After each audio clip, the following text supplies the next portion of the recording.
Take a take a 2 minutes meditation. Please sit upright. Gently close your eye and take a slow breath in and out.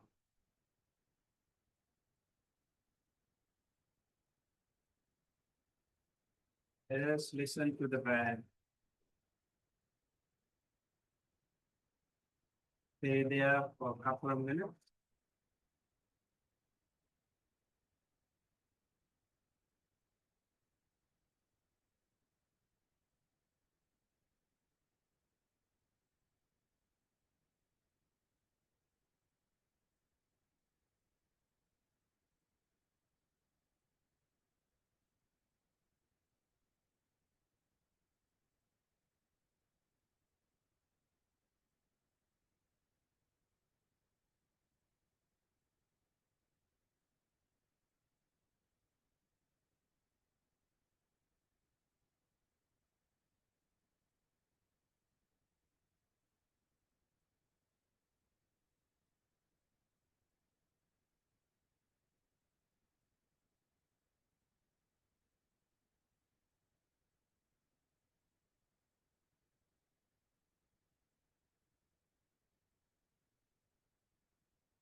Okay, please take a good long deep breath and hold it for a few seconds.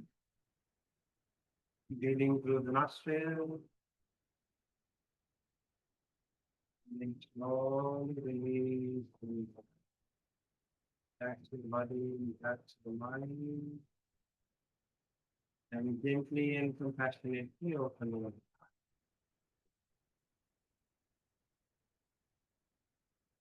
Now, whenever you are ready, please drop one word in the chat for how you feel right now.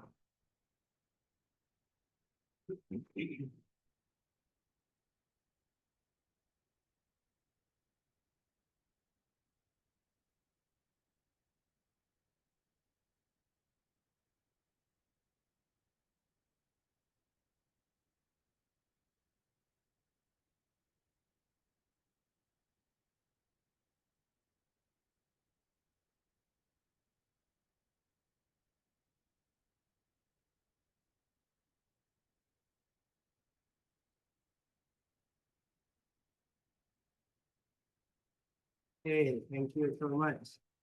I think even just a couple of minutes meditation works better. Right? Okay. So today is lecture number 8. We will discuss about the Buddhist perspective on economy and to quick warm-ups. I want you to write again, fill in the blank. Money word. Money feels like to me today. Fill in the blank.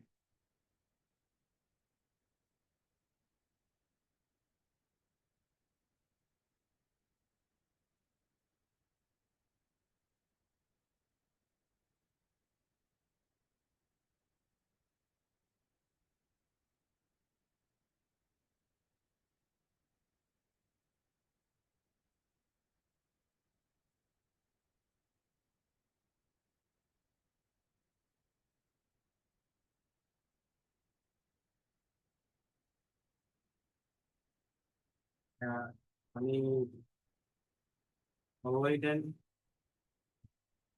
lacking, shame, burden, useful, ultimately unnecessary, ultimately and useful,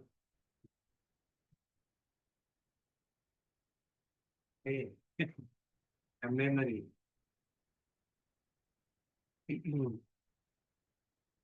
And grass. And take it in back. Right.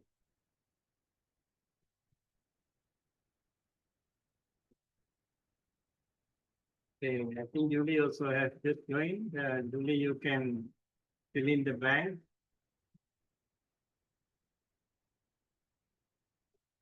Money feels like to me.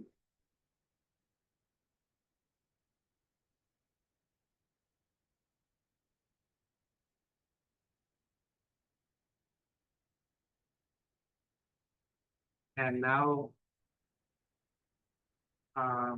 you can write down the number here. Wealth is mainly security, freedom, service, status, or other.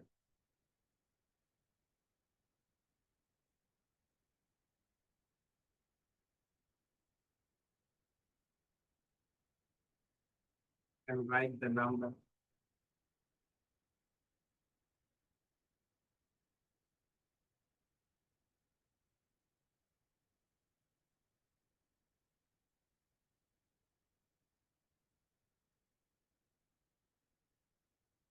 We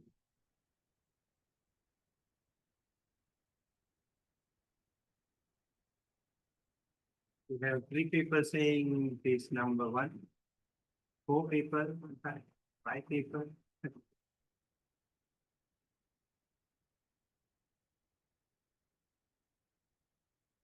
One person saying number three, and one, two, three, four, five people saying number five. Two people saying number four. Yeah.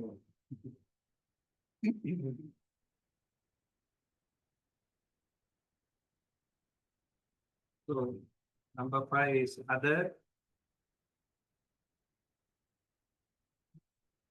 What is that other thing that you feel? Those people who say other, what do you think that other thing? Well, is what?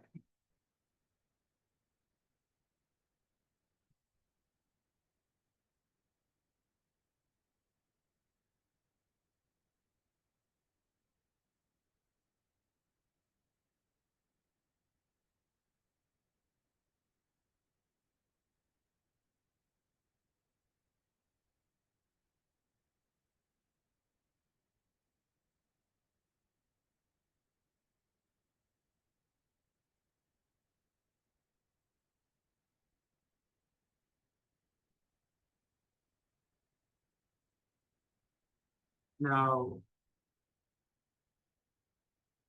this one is also very important. Like we talk about the Noble Eightfold Path. So in the Noble Eightfold Path, we have a way to go. We have a path to follow. So in our day-to-day life also, we should be able to follow these precepts, the path. How do we really follow this ancient 2,500 years old Eightfold Path in today's ultra modern, techno savvy, AI, um, overwhelmed with AI world? How do we actually apply these things? So you take one recent memory, then one recent money choice that you had, like maybe you bought fast fashion versus repaired clothes, donated to a relief fund, choose a cheaper flight with higher emissions, or tip generously, switch banks. How do we actually follow when we do that with Noble Eightfold Path? something like this. Right view. Did I consider causes and conditions, supply chain, climate, labor, right intention? Was my motive kindness, renunciation, simplicity, non-harm, or craving, fear, strength? Right speech. Was there honesty, clarity in the marketing? They suppose. No deception. Right action. Did the choice avoid harming beings, animal welfare, or exploitation? Right livelihood. Does this purchase fund livelihoods that align with non-harm? Right effort or mindfulness. Did I pause, notice craving, and choose wisely? Right concentration optional. Did calm or focus help me resist impulse? So in today's Noble Eightfold Path version, we should be able to still follow in our own way.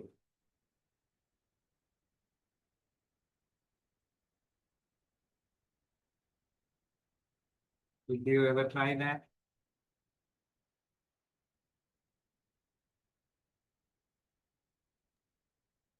First time, Bunty. Yeah, actually good to think of it, right? How do we really make it happen, even in today's context?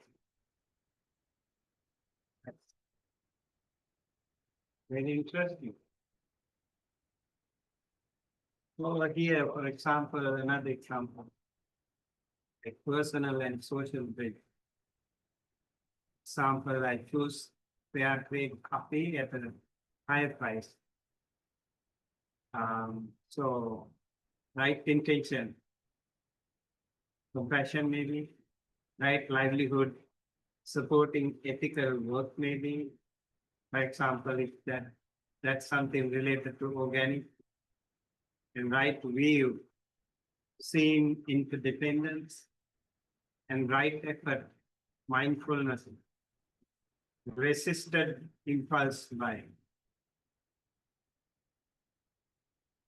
Just an example.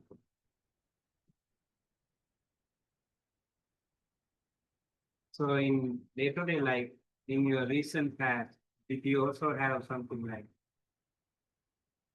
Can you also think of something like that?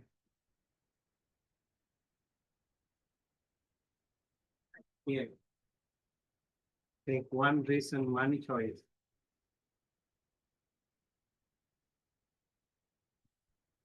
Can you map it to the noble eightfold path?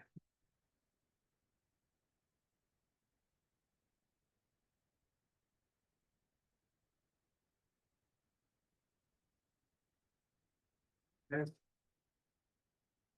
Any idea?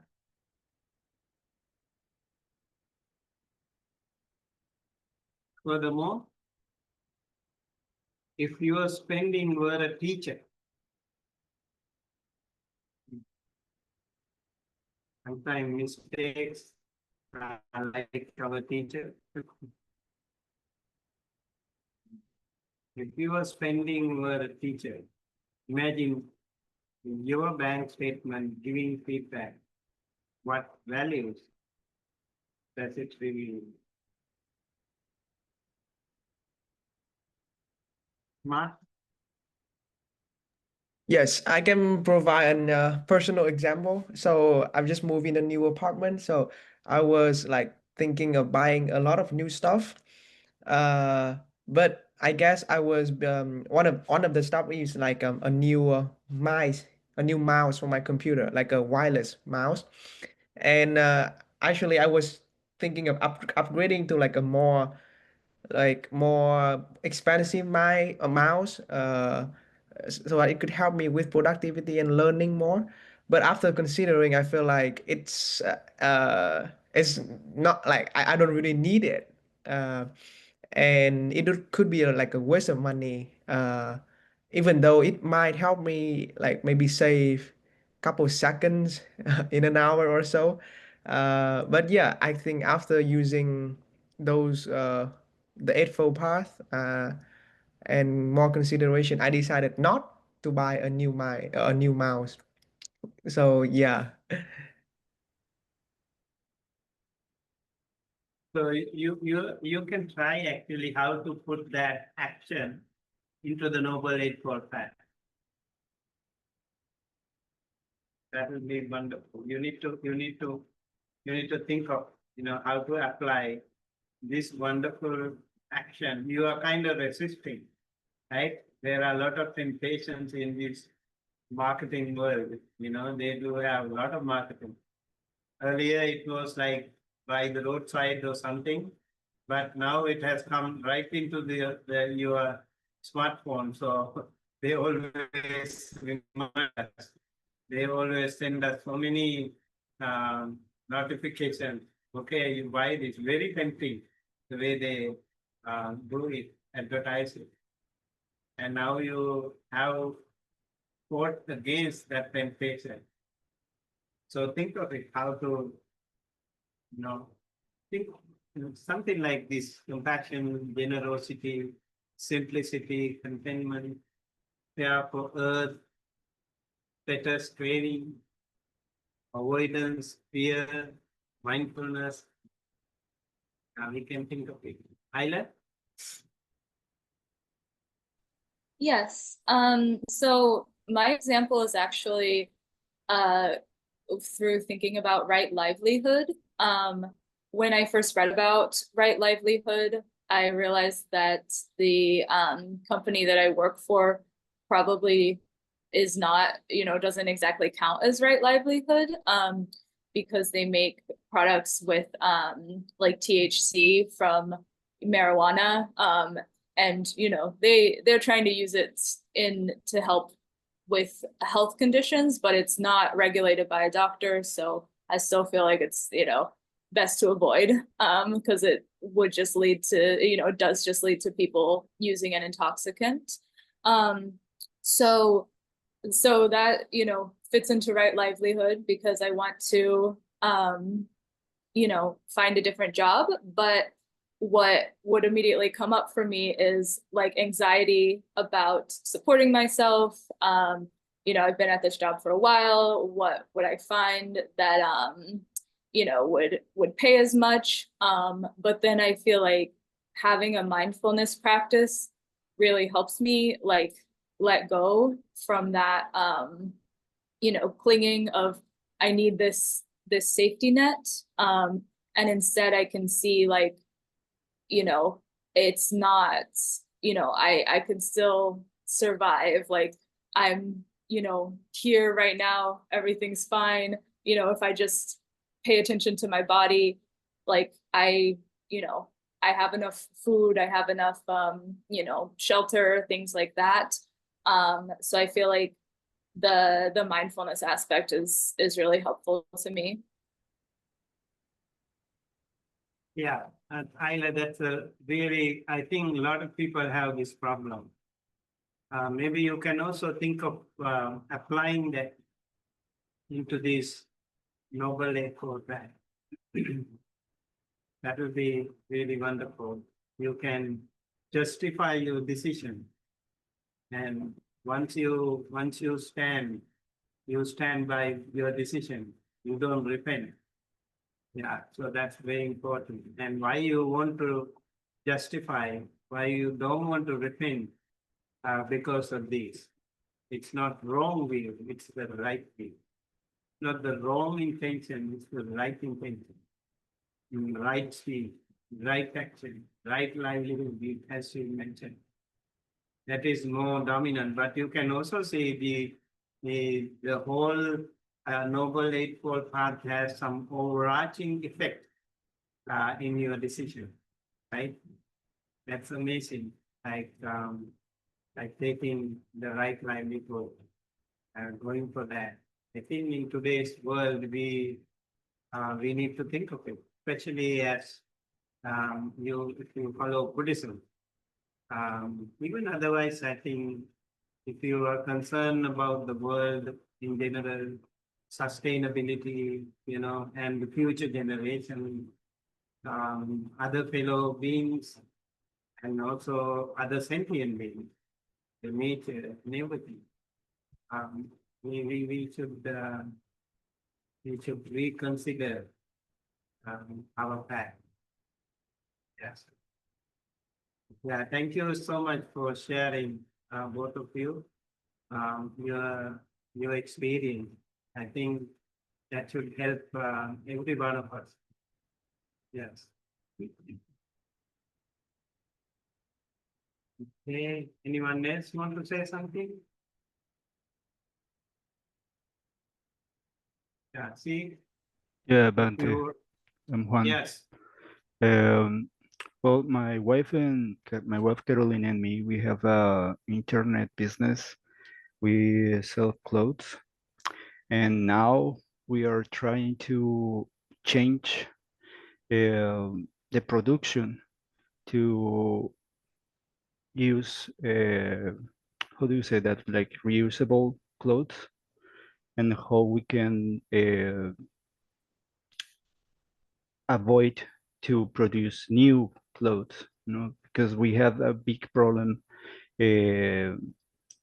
with our piece of our own piece, thinking that we are producing more and more and more and more, and we are part of that overproduction in the world.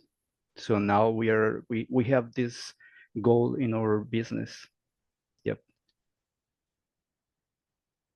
yeah. I think all of you also can go to your closet and check how many clothes are there, how many pairs of shoes are there, and how Yeah. many of you are actually using them all, and Yeah, this it's time-consuming. funny. It's funny because I realize that myself, I stopped to use too many clothes in my life. So actually have only two things per I don't know, two pants, two shirts, something like that. But it's something that is coming with time. I don't take that decision in my conscious. It's just something that is coming. Okay, thank you, Juan. You can also have recently to this noble 845. Okay, and write something about that, and maybe you can actually add this as a comment to one of our articles there.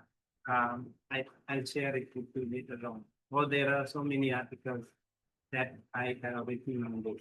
So over here, if you were a teacher, one line of format we need to have what is the decision that we take and what are the path factors like the noble 845 and what it says about my values.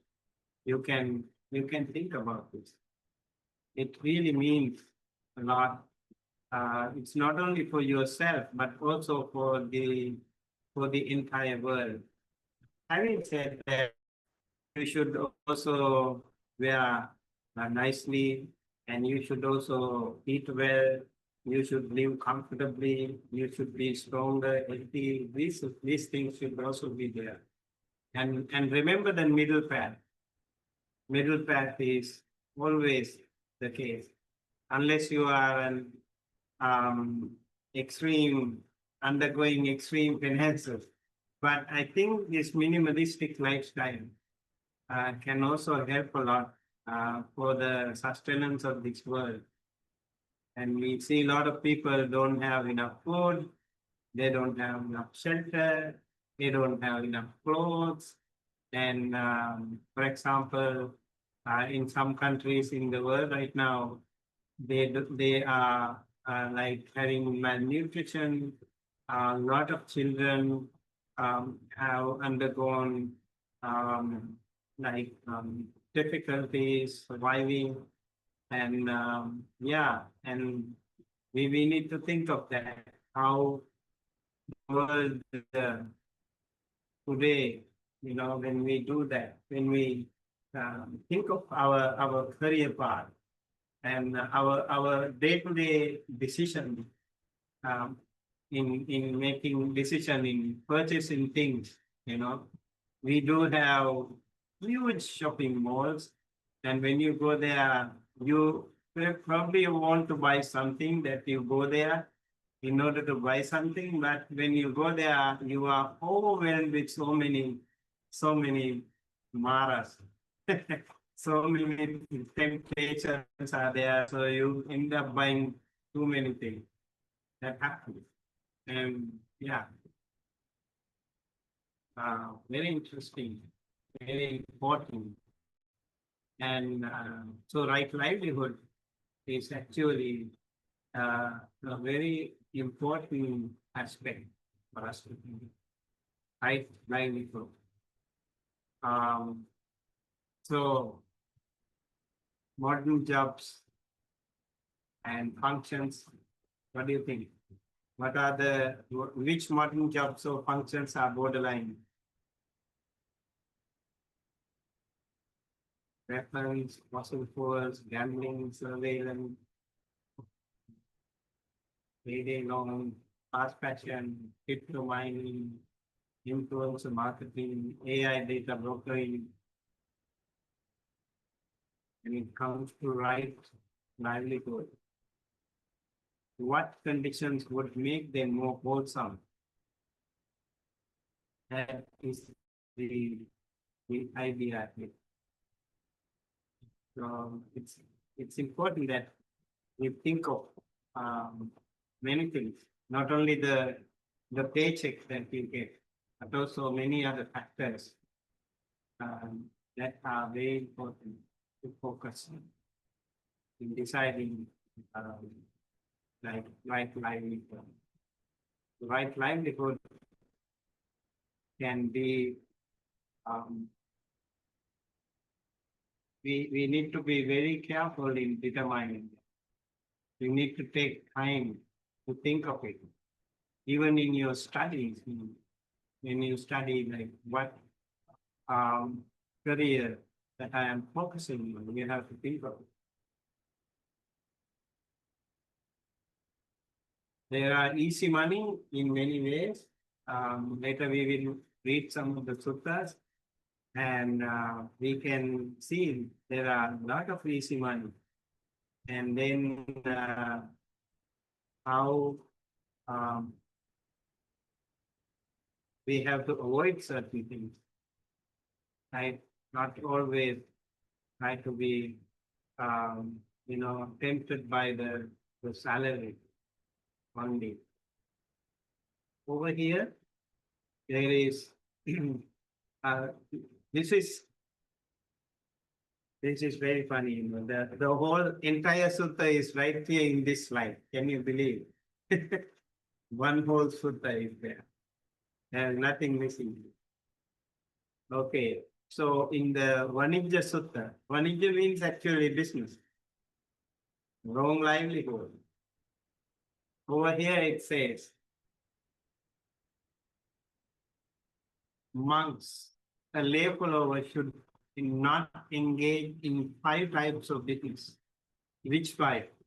Business in weapons, business in human beings, business in meat, business in intoxicants, and business in poison.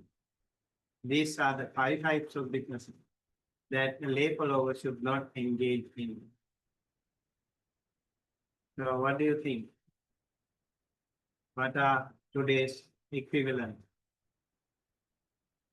Or do you think there are some more, any gray areas?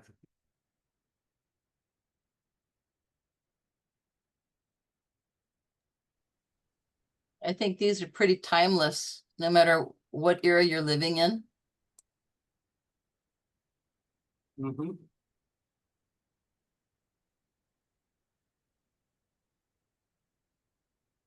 Still applicable even today, right?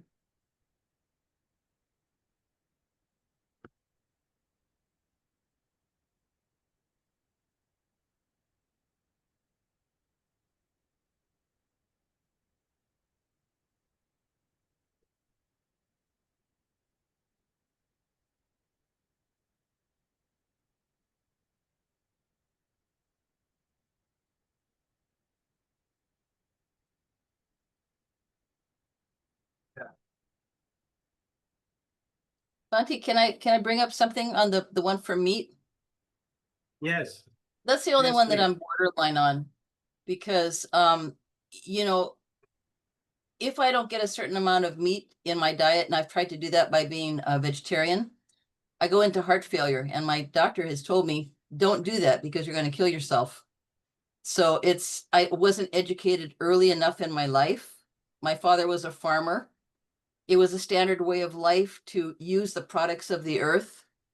And I think that it's really sad that I was put on a planet where we consume something else to maintain our own existence. You know, I'd rather go to a planet where you can eat crystals or something. But the fact is that we are on a planet that we consume other things. So it's kind of like a, a pain for your own mind that on one hand you need it, on the other hand you shouldn't do it, and then you have this guilt that sets in. So I think that the meat is a hard one. If you use it, you need a supplier. So it's not really on the supplier, it's on the people that are getting the supply from the supplier that keep them in business. Hmm. Yeah. Respond to Jojo. I think that meat is probably the only one that I am kind of borderline on as well, not because of personal consumption, but because I have a dog. And if he Oh. doesn't eat meat, he dies. So that's one of those things where you have to buy pet food and you have to make sure that the living being gets what he needs as well. So there is that kind of supply and demand in multiple different facets.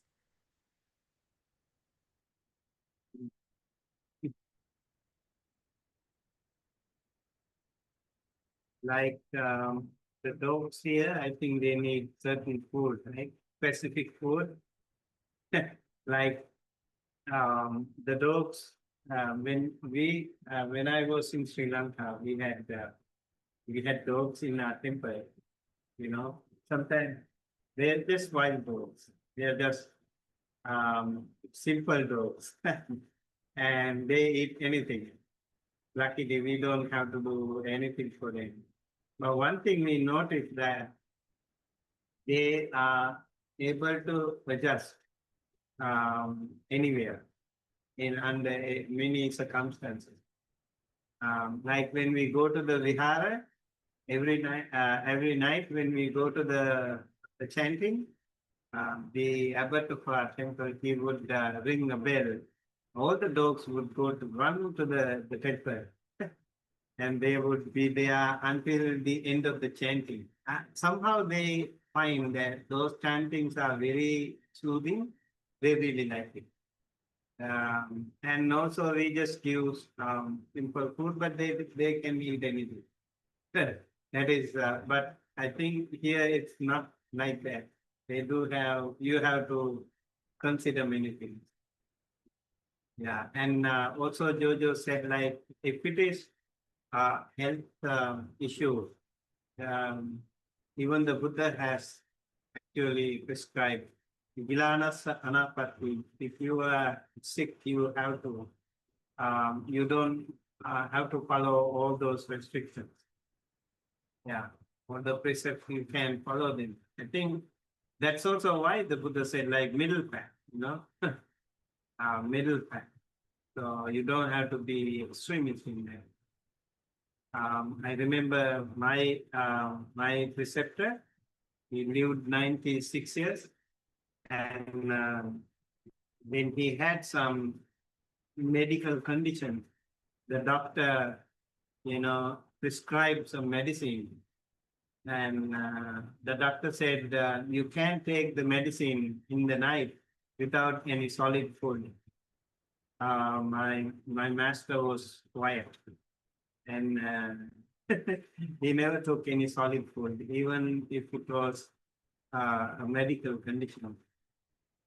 So they were reluctant to, break precept even for that. There are some monks like that. But as the Buddha mentioned, it is the middle path. It is the middle path that is important in day-to-day life. If you have sickness, you might have to, depend on certain things. That's important. Can I share my view on meats for a little bit? Jojo, I used to have a condition where I eat meats and I have a stomach ache for like a year. And I used to have this battle question being a Buddhist and a vegetarian or non-vegetarian. How come certain monk can eat meat? How come certain monk couldn't eat meat? There was always a question and I could never find an answer. And then I tried to be vegetarian, and then I did really well. And then suddenly I was craving for meat and seafood. And then suddenly I developed this symptom where every time I eat meat or seafood, I get a stomach ache for a year. And then I was completely vegetarian for a long time. But then after that, suddenly it ended all my craving for certain foods. I think when we eat, we need to really think about the craving. Am I craving that food? Am I craving it? When it's a craving, then you need to stop. Rather than, I think now I'm at a point where food is just food. It's just like a solid form. So if I don't have craving, then it's good. But if I have craving, then I need to stop eating it. So I think eating is also a practice of meditation and craving. That's very true. I think that's a very good point that you brought out. Because whether you are a vegetarian or not, it doesn't really matter. Like whether you are craving for something, then it really matters. Like let's say like you eat eggs, or you eat some meat, once in a while, but you don't have any specific craving for that. You just eat it, like. And then let's say like you are so you have so much craving for pizza or like ice cream or something, you really can get rid of it. You really want it. You really have strong craving for that. Then there is a problem. Whether it is vegetarian or not, there is a problem. Craving. You need to control that. And I think human body also has an amazing capacity to adjust to so many different circumstances. If we were born in an African continent, the African country, then you would be able to survive there with those strong conditions. Like if you were in Middle East, you hardly see a tree there. And then you somehow manage. And then if you were born in a cold country, your body also is used to it. You can see skin tone changes, and we get used to it. That's the way we have evolved as humans. Humans have such a wonderful capacity to adjust to so many different conditions. So all depends on mind again. It's a mind game. Eventually, it's a mind game. When it comes to food and everything.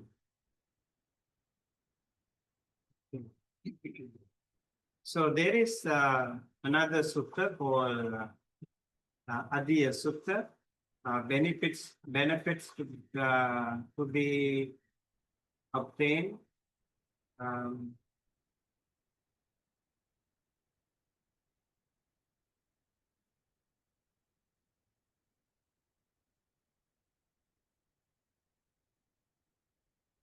Yeah, Eilert says since meat is necessary for some living beings, the middle path might be to choose meat from animals that are treated more ethically. I think Buddha also, he did not ban people from becoming Buddhist. Let's say like you are a fisherman. If you live in a coastal area, fishing is one of the most prominent job people choose to do. And then those people, how they do it, like maybe simple living, just for their living or something. So you still can follow. You still can become a Buddhist. You still can follow the path. And so meat can be a problem if you try to follow the extreme path. Certain animals, yes, they can survive without meat. Let's say lions. They have to eat meat. That's also why the Buddha said, like, to be born in a lower realm is very risky because it's difficult to get out of it. But we humans somehow have the capacity to live on simple food, and we do have a lot of options. And if you want to be, if you really have to eat meat, the Buddha also had said, the meat that you haven't killed yourself, or the animals have not been killed for you. The monks have these three rules. The animals should not be killed for you. You have not heard of it. You have not seen. And you also have to ask if someone, of course, you meet, you have to ask, was it killed for me? Or if you see that when you go there, if you see somebody was killing a chicken or something, then you have to, you can accept it. So the Buddha said there are ways, like in the open market, I think if you buy the meat that was already there, according to Buddhist perspective, it is kind of allowable. It's up to you. Again, you can't be so addicted or tempted to craving. You have to control. That's a different. Okay, so let's read this sutta, Adiya Sutta.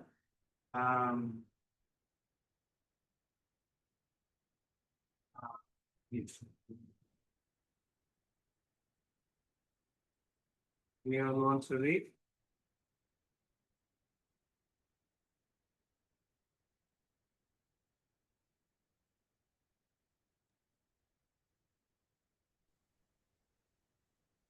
I see a slide, Bunty. I don't see a sutta to read. Oh.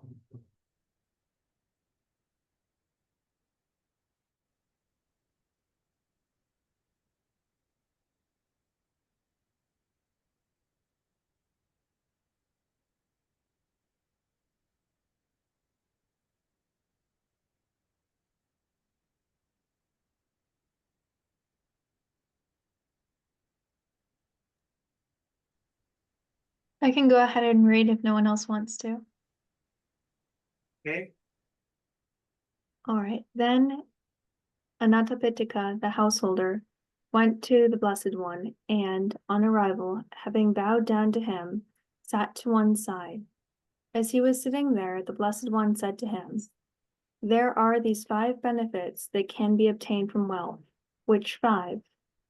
There is the case where the disciple of the noble ones, using the wealth earned through his efforts and enterprise, amassed through the strength of his arm, and piled up through the sweat of his brow, righteous wealth righteously gained, provides him with pleasure and satisfaction, and maintains that pleasure rightly.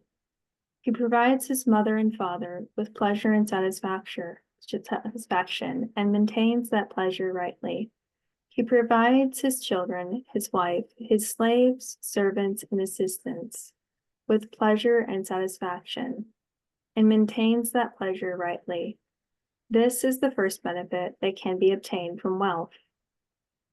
Furthermore, the disciple of the noble ones, using the wealth earned through his efforts and enterprise, amassed through the strength of his arm, and piled up through the sweat of his brow, righteous wealth, righteously gained, provides his friends and associates with pleasure and satisfaction, and maintains that pleasure rightly. This is the second benefit that can be obtained from wealth. Furthermore, the disciple of the noble ones, using the wealth earned through his efforts and enterprise, amassed through the strength of his arm, and piled up through the sweat of his brow, righteous wealth, righteously gained, wards off calamities coming from fire, flood, kings, thieves, or hateful heirs, and keeps himself safe. This is the third benefit that can be obtained from wealth. Furthermore, the disciple of the noble ones, using the wealth earned through his efforts and enterprise, amassed through the strength of his arm, and piled up through the sweat of his brow, righteous wealth righteously gained, performs the 5 oblations to relatives, guests, the dead, kings, and devas. This is the fourth benefit that can be obtained from wealth. Furthermore, the disciple of the noble ones, using the wealth earned through his efforts and enterprise, amassed through the strength of his arm, and piled up through the sweat of his brow, righteous wealth righteously gained, institutes offerings of supreme aim, heavenly, resulting in happiness, leading to heaven, given to Brahmins and contemplatives, who abstain from intoxication and heedlessness, who endure all things with patience and humility, even taming himself, each restraining himself, each taking himself to unbinding. This is the fifth benefit that can be obtained from wealth. If it so happens that when a disciple of the noble one obtains these 5 benefits from wealth, his wealth goes to depletion. The thought occurs to him, even though my wealth has gone to depletion, I have obtained the 5 benefits that can be obtained from wealth. And he feels no remorse. If it so happens that when a disciple of the noble ones obtains these 5 benefits from wealth, his wealth increases. The thought occurs to him, I have obtained the 5 benefits that can be obtained from wealth, and my wealth has increased, and he feels no remorse. So he feels no remorse in either case. My wealth has been enjoyed, my dependents supported, protected from calamities by me. I have given supreme offerings and performed the 5 oblations. I have provided for the virtuous, the restrained, followers of the holy life, for whatever aim a wise householder who would desire wealth, that aim I have obtained. I have done what will not lead to future distress. When this is recollected by a mortal, a person established in the Dharma of the noble ones, he is praised in this life and after rejoices in heaven. Thank you so much. So over here with this sutta, Adi. So can you see the screen? Yes, Bante. Yes, Bunty. Okay, so the 5 benefits are their personal and family well-being and social relationship, security and protection, and social and religious obligations, and spiritual merit making. These are the benefits of righteous wealth. Very interesting. Again, the middle way approach to wealth also is highlighted here with 3 key principles like righteous acquisition, balanced distribution, and non-attachment and merit and virtue. This way, we can enjoy the wealth in the right way. And for Buddhist economics, this also is very important because it validates moderate material prosperity and emphasizes wealth as a means to support dharmic living rather than mere accumulation, and balances individual well-being and social responsibility and spiritual development, and offers practical guidance for householders seeking to integrate material and spiritual life. So this way we can see the sutta, the discourse includes with a very, the verse was the summarizing point, how a person established in the Dhamma, when he used the wealth wisely, he can gain grace in this life and also so this demonstrates the material and spiritual welfare. We can wisely and ethically focus on earning money. So Adya Sutta, the benefits of wealth is an interesting sutta. Buddha was teaching to Anathapindika, already a wealthy household. So he has actually addressed the right person with this. You know, people do business. So the Buddha was talking to them, you know, this is how you have to do business when you do. Yeah. And then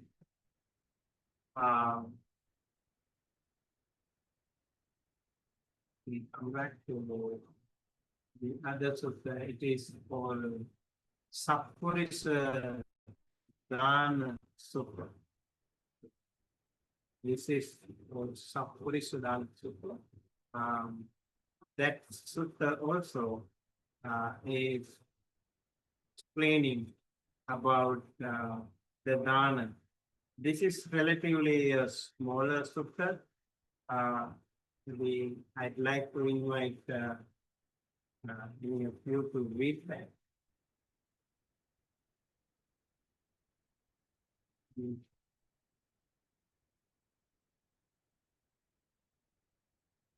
So here, Sappurisa Dana Sutta, Anguttara Nikaya 5/148.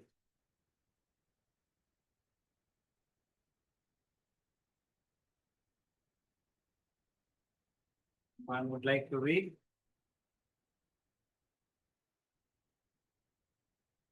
Yeah, I can read, Bante. These five are person of integrity gifts. Which five? A person of integrity gift is the gift with a sense of conviction. A person of integrity is the gift of attentively. A person of integrity gift, a gift in season. A person of integrity gives the gift with an empathetic heart. A person of integrity gives a gift without adversely affecting himself or others. Having given a gift with a sense of conviction, he, wherever the result of that gift ripens, is rich with much wealth, with many possessions, and he is well built, handsome, extremely inspiring, endowed with a lotus-like complexion. Having given a gift attentively, he, wherever the result of that gift ripens, is rich with much wealth, with many possessions, and his children, wives, slaves, servants, and workers listen carefully to him, lend him their ears, and serve him with understanding hearts. Having given a gift in season, he, wherever the result of that gift ripens, is rich with much wealth, with many possessions, and his goals are fulfilled in season. Having given a gift with an empathetic heart, he, wherever the result of that gift ripens, is rich with much wealth, with many possessions, and his mind inclines to the enjoyment with the five streams of lavish sensuality. Having given a gift without adversely affecting himself or others, he, wherever the result of that gift ripens, is rich with much wealth, with many possessions, and not from anywhere does destruction come to his poverty, whether from fire, from water, from kings, from thieves, from hateful heretics. These five are a person of integrated gifts. Thank you. Thank you. Thank you. So here again we have some benefits. Sappurisa dana. Sappurisa is a good person, you know. Dana is giving. So giving by a good person of integrity. Giving. So the five gifts here again is very very useful sutta. The Buddha said here in this sutta that five qualities. So when you give something, you have to give with conviction. In the sutta it is said, Saddhaya Danan Deti. When you want to give something, you need to give with conviction. Saddha. Saddha is a conviction, very important quality in Buddhism. I think in our spiritual path, Saddha is one of the most prominent steps. We all need to have that conviction, confidence, and faith what you do. That way your giving can be very fruitful. And offering gifts with genuine faith and confidence in the value and purpose of generosity, rooted in understanding of the Dhamma and the benefits of giving. And then number two, giving attentively, sakkachang danande. So when you offer, this is the second step, careful attention and mindfulness and respect. This is also very important when you practice dana. And then kalena danam deti. This is also interesting, like giving at the right time. The offering gifts at the appropriate time when they are most needed and benefit, demonstrating wisdom about time and circumstances. Then anadgahita chittena danam deti. Giving with an empathetic heart. So when you give something, you need to give with genuine care and compassion and concern for the other person, the receiver's well-being. So when you give something, even to a homeless person or even to an animal, you need to think of that person's, that sentient being's well-being, happiness, and good health. So sometimes people do that. People do give things, but they do have some ulterior motive in doing it. So over here, the karmic results of virtuous giving are also mentioned, and material prosperity, and we can see when you give something, you will also gain something like wealth, possessions, and abundance. So it is said people who are rich today, people who are wealthy today, they are wealthy, they are well-to-do because they have done a lot of donation, lot of gifts, a lot of dana. They have practiced a lot of dana in the past, in abundance. And physically also, they can be attractive, they say, good build, handsome, inspiring, radiant complexion, these are also part of the food. When you offer a food, there are 5 ingredients in the food. It is said, Ayu, Vanna, Sukha, Bala, Panya.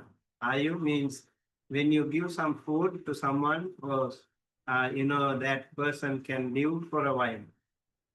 So you give life to someone. And then one is you give also complexion to that person, because the food also has that ingredient. If you don't eat, then your complexion will fade away. And sukha means you also give comfort to that person. And then bala, you give that person the energy, the strength to practice or to live, to do whatever they do. And then eventually panya, wisdom. When you eat, you also gain wisdom. When you don't eat, you might lose wisdom. That is also why the Bodhisattva had to, switch from extreme penances to middle path, because he noticed that when he was not eating, his wisdom faculty was also not functioning smoothly. So, so the giving as the food has so many components, and the results are also very important. Although you don't have to think of it like at the ultimate goal, but they are naturally, they can be with you. So results of giving attentively, results of giving in season, results of giving with empathy, and results of giving without harm, they are very important steps that we need to follow. Over here in the sutta, we can see the significance of Buddhist practice of this dana.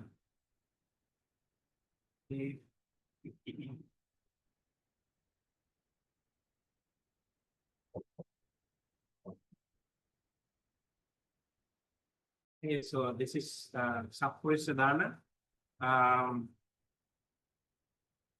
And then in the Sigalo, the sutta, yesterday we discussed about the sutta already, but we did not discuss this part. We said there are these directions, 6 directions, right?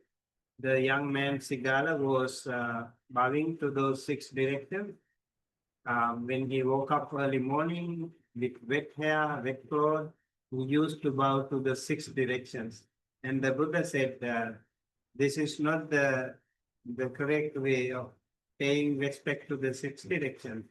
6 directions are the community, the family, and everyone in the society. So if you commit yourself to perform some duties, that way you will be a wonderful person. You will pay respect to that particular direction. Over here in the Sigalo, the Sutta, in 5 ways should a master to his servants and employees as the nadi. So this is the lower direction towards the lower. And over here it is said, by assigning them work according to their ability, by supplying them with food, with wages, and by tending them in sickness, by sharing with them any delicacies, and by granting them leave at time. How wonderful these things, if our employers today are also thinking of their own employees, whether it is small scale or large scale, the employees will be happy. Very, very important. Like maybe today we talk about the benefits, right? What benefits do you have in doing a particular job, like healthcare, other incentives, you consider this. The Buddha said, like, even though it is small or large, big or small, you have to think of your servant. So employee duties in both ways, they actually have to care for each other. This is very important. Okay, so what would the Buddhist workplace look like? Wages, schedule, truth in marketing, and profit sharing.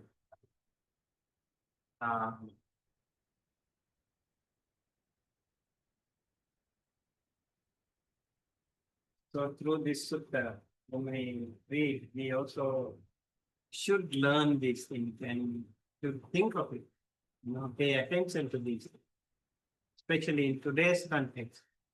If you are a business owner, if you are an employer, you can think of it. This is the Buddhist economic principle. Anyone has anything to say about this? Igalowa the Sutta. I can show you the.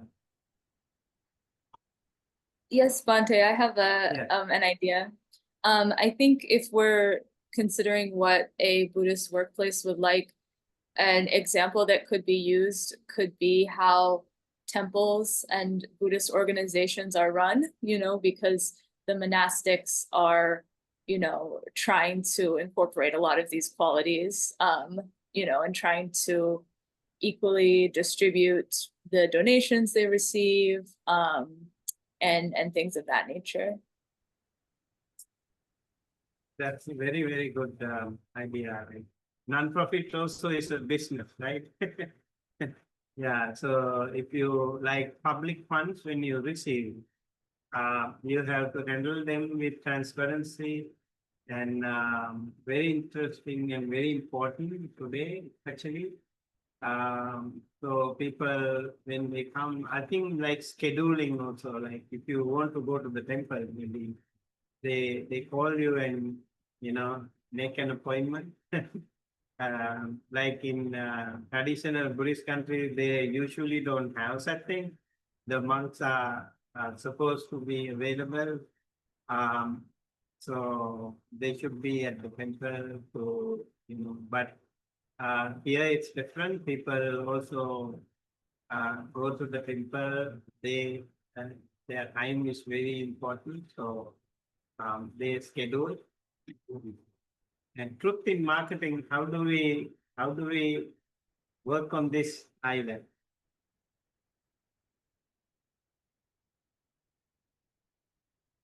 In the temple scenario. Right. I think in the temple, it's it's kind of easy because we trust that the monastics are like conveying the truth about the Buddha's teachings, and usually in my experience, when you ask monastics a question, they always try to bring it back to the Buddha's teachings, not just like their own personal ideas. So, but yeah, I'm not exactly sure for other businesses or other workplaces because, traditionally when you think of marketing, it's so much about how do you convince somebody that they really need this product, or convince somebody that, of your ideas.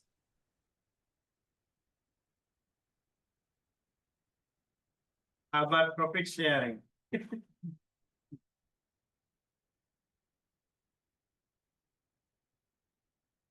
But I think it's a very good point too, like, the temples, like temples have, like with bigger audience, they do have a lot of wealth. There are some temples, they are very rich, very wealthy, well to do. and they could do so many things like profit sharing. I mean, financially, also they should share those things with the people, with the community. They should give back to the community, like taking care of some maybe sick people. You know, you could help some people like homeless people, or even in your community, like if someone really needs something, maybe food, maybe clothes, maybe many other ways they could also hopefully share the pocket. Like I remember, you know, when I was in certain temples, we used to get lot of requisites, gifts from people, and so we don't need so many things like let's say like toothpaste. Everyone is giving toothpaste. Everyone is giving toothbrush. How many you can use actually? So what we used to do is I had a box. So I put them over there. One it is full. I would send it to somewhere so people can be, you know, use. That I continue to do that too. When the box is full, I would dispatch to, you know, we sent it to disperse to other people who are in need of it. Sometimes monks also receive donation. We also don't need so much, and so we can actually help the people, community in return.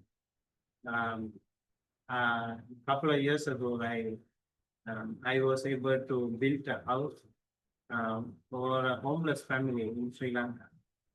And I think like building a house in Sri Lanka, it's not so expensive. we can just do it in maybe like $5,000. We can build a really good house, you know. So when I was doing it, other people also was helping me. They were helping me, so I could donate a house for a family. They were very poor. I saw like they had only one bed, and there were two young girls, two young boys, and then also mother and father. They were sleeping on the same bed. Hatched out. So I think like profit sharing that way also we can do. Like many ways we can help the community. We should definitely help the community back in many ways. The best way is to actually give the Dhamma, teach the Dhamma, but there are other ways also that we like be kind and compassionate. You could go to a hospital, you could go to a prison. You know, you don't need to ask for anything. You can just do it when it really matters. When somebody is sick, we could go and, you know, help them.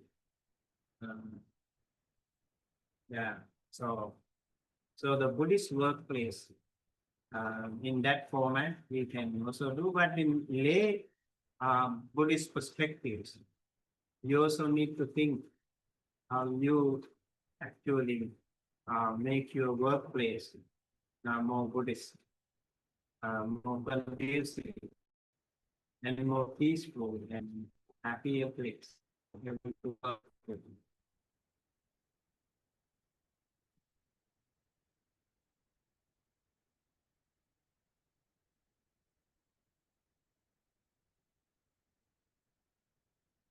Do you have any idea if anyone is related to any non-profit or any business related ventures? We know how we can make it happen, like a Buddhist way. Yeah, let me know. You know anything.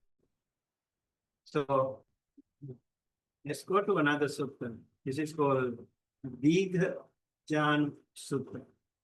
Digha is long, Janu is knee. So they actually had long legs. That was the idea. They were like relatively taller people.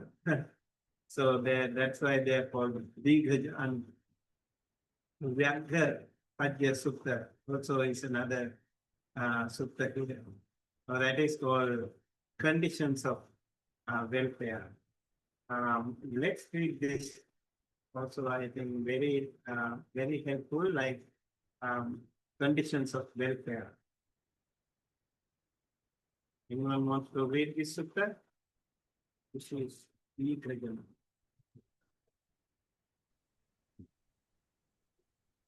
I can read when the screen is ready, Panti.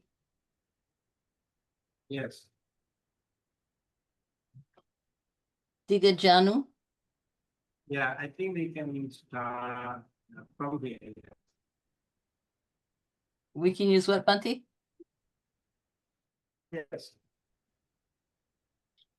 Can you read? Thus I have heard, yes.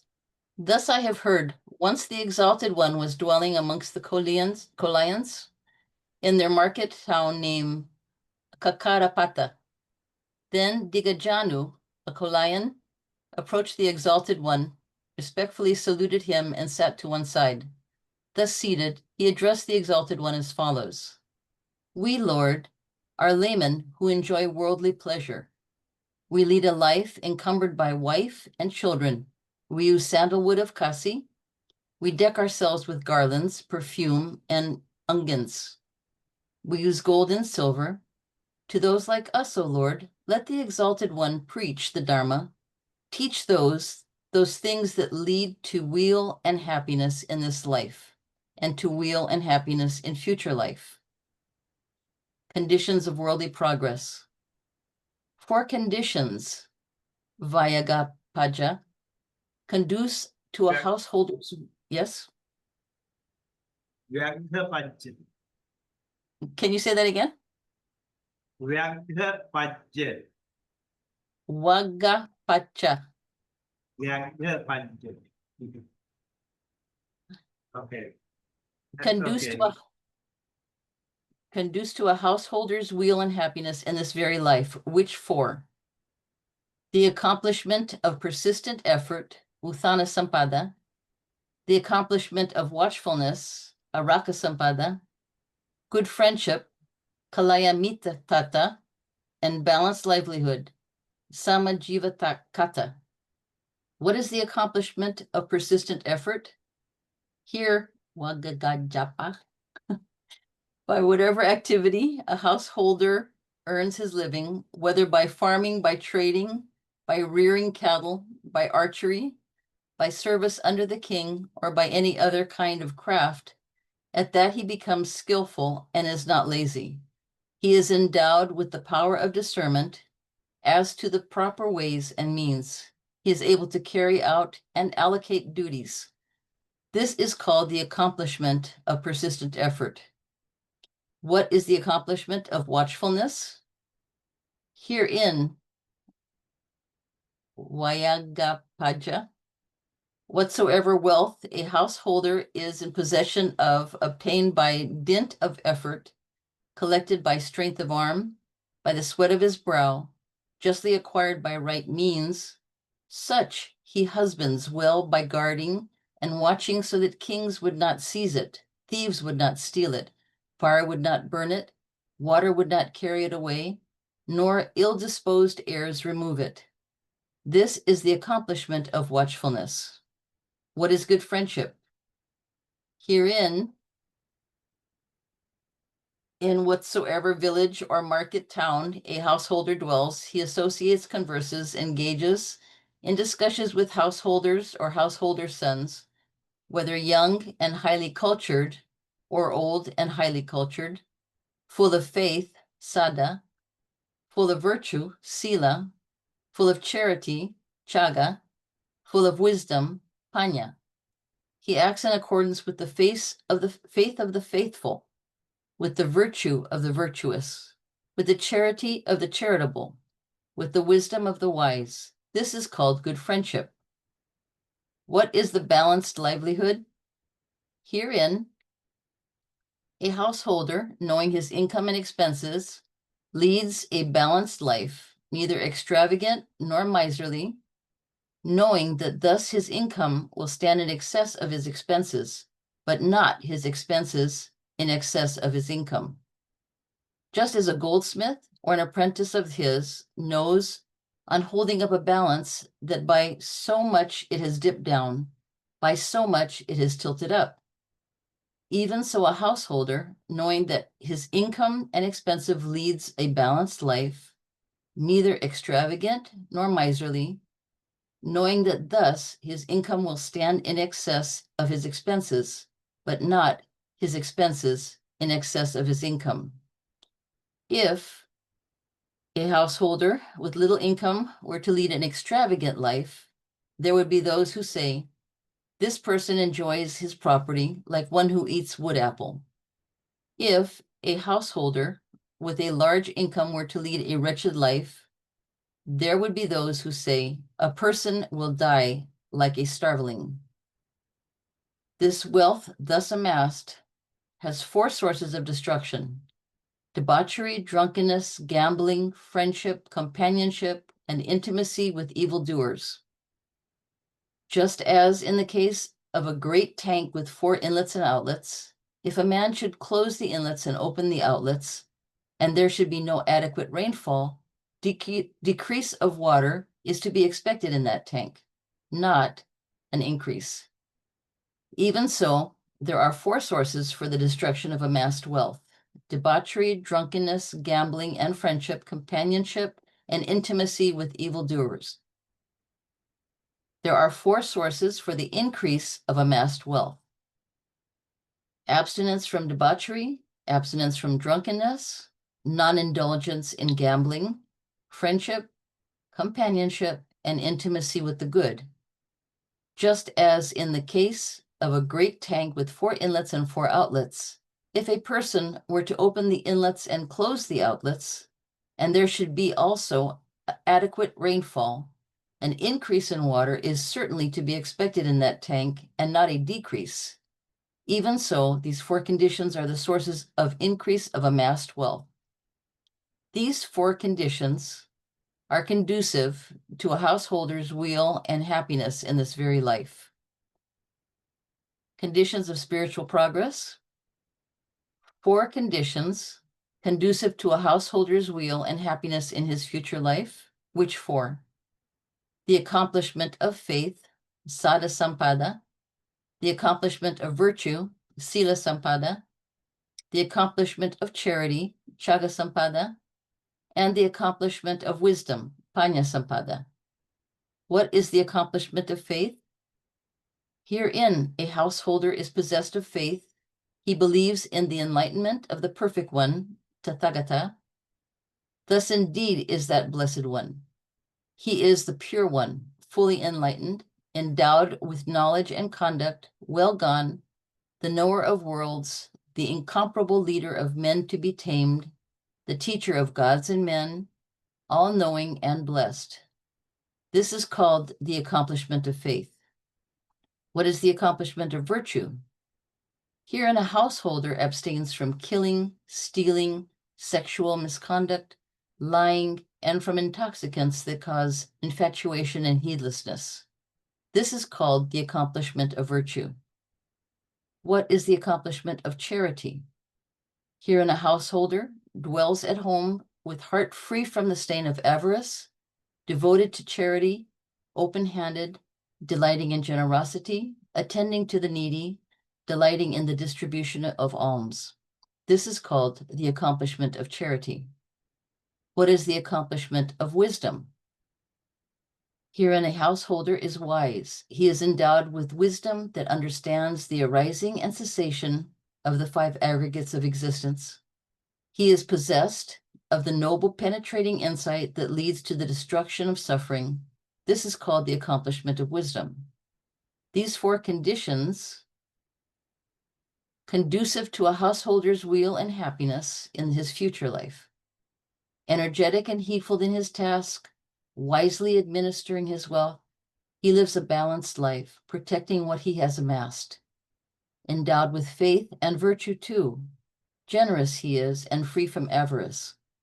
He ever works to clear the path that leads to weal in the future life. Thus to the layman full of faith, by him, so truly named enlightened, these 8 conditions have been told, which now and after lead to bliss.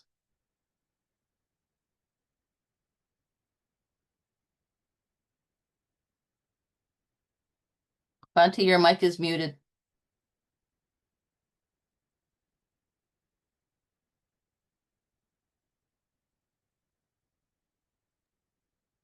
Right, thank you so much. So these suttas have a pattern, like over here you can see the beginning part is the prose and the ending part is the verse, right? So we do have the essence, the summary of the sutta in poetic form. So you can just remember this part, that will be the whole sutta actually in summary. This is also interesting. Like so you can see over here the the 4 conditions, worldly conditions, conditions for worldly progress. And Utthana Sampada, Arakha Sampada, Kalyana Mittata, Samajivika. So the persistent effort are very important. You need to have that persistent effort. If you have ambition to accomplish something, that is very important. So on the way, you can really, U-turn. You have to keep going, keep pushing forward. No matter what, you have to keep going. There should be ups and downs, but still you have to work really hard. And Arakha Sampada is like watchfulness.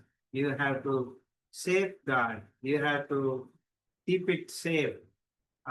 Whatever you have, like maybe the business or the property, or if it is related to meditation, even that should be like watchfulness. You have to be guarded on the accomplishment that you have achieved so far.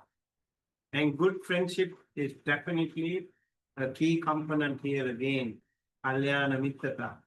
So when you have good friends in your business, maybe if it is a company, you have some different levels of managers.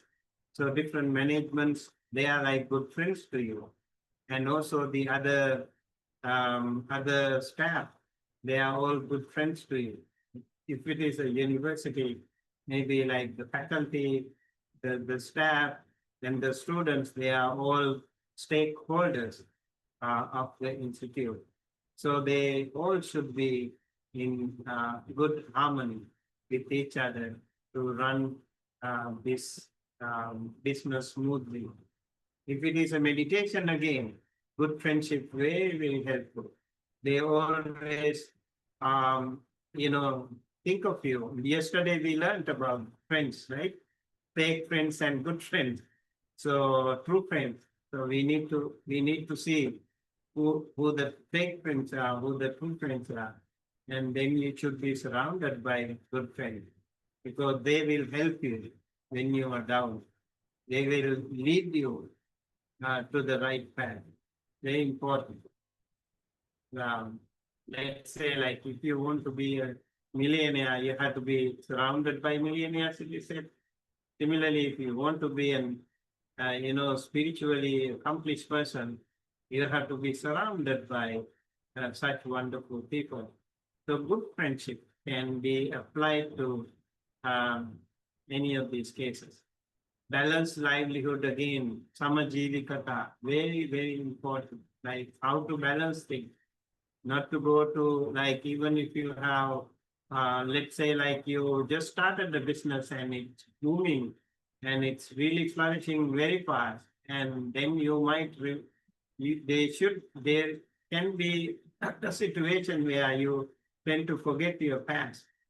The way you were working so hard to come to this stage, you might forget. You have to remember, like you start, spending money like anything. You have to be in control. You have to balance your livelihood.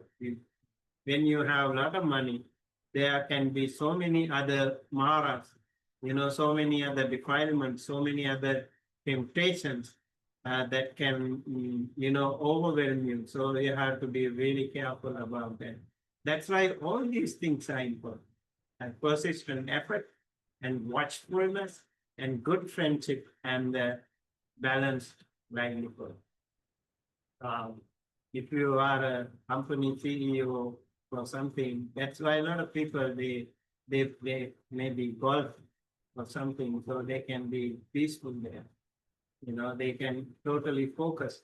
And when they totally focus, it helps them to take good decisions. I think in Buddhist system, it is the meditation that can help someone to flourish in their business, because they can concentrate with it, they can focus with it, they can take right decisions when they are in a balanced state of mind. Very important. And so they are also meaningful. And then wealth does match. Vyagdhapajya has 4 sources of destruction. When you have a lot of wealth, these are the things that can happen to you: debauchery, drunkenness, gambling, and companies, wrong companies, evildoers. They will all come around you. You will find it very hard to get rid of them too. So remember to balance these things. Very important again. So that way, whether it is a business or it is the other affairs that can be improved. That's why this sutta, Dighajanamo Yagdapatya Sutta, is called conditions of welfare. Okay. Any comment? I wrote down the name. I'm going to practice pronunciation, so I'll know it next Vyag- time. But Yeah, that is called Vyagdapatya. Vayagapaja. Is the Y Yeah, pronounced? Vyagdapatya. Vayagapaja. I'll work on And it.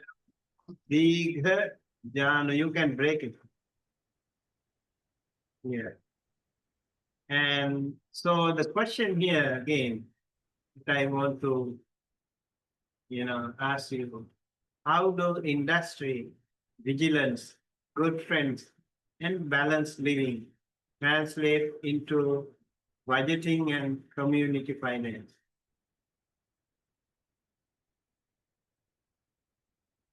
Think of it.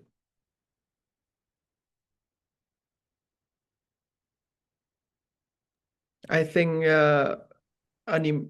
two very important aspects in all society would be healthcare and education.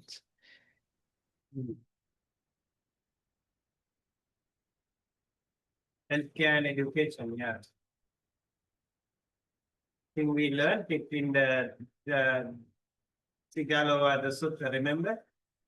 Healthcare was also a part of the employer side, like they have to help them each other. Very important. So think of when you do such things, even in small scale, like whatever you do, maybe an online business, or maybe even like your own household affairs. You have a family, think of this, how they can be applied to a wonderful family and happy family life. Industry, vigilance, good friends, and balanced living. A way can be very helpful. Small scale or large scale, microeconomy or macroeconomy, doesn't matter. The principles really can be very helpful.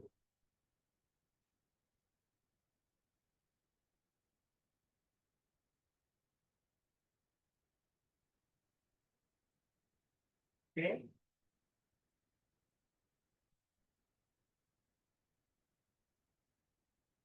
Right, so with that, maybe we can take a 15-minute break. And then we will come back.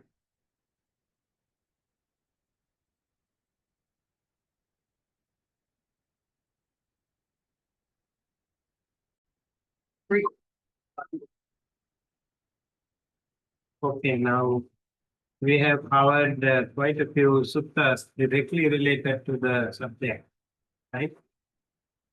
Venerable Vijita, do you know some more suttas? Yes, Bante. Yeah, would you like to Mm, mention some more suttas that are related to this subject? uh,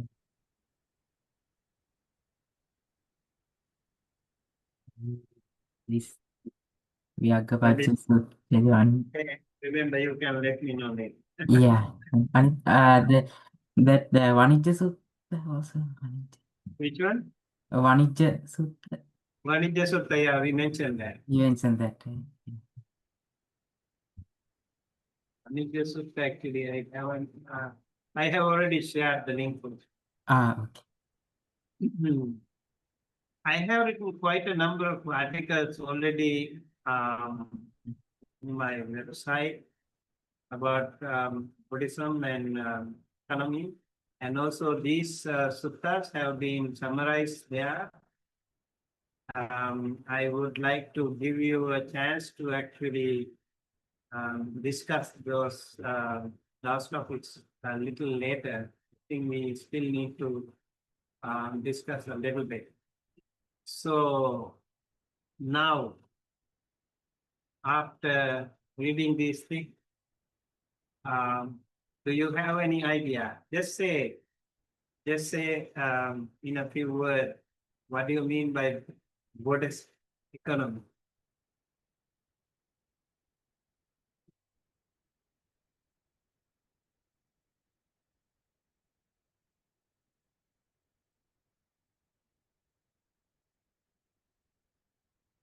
What do you mean by Buddhist economy?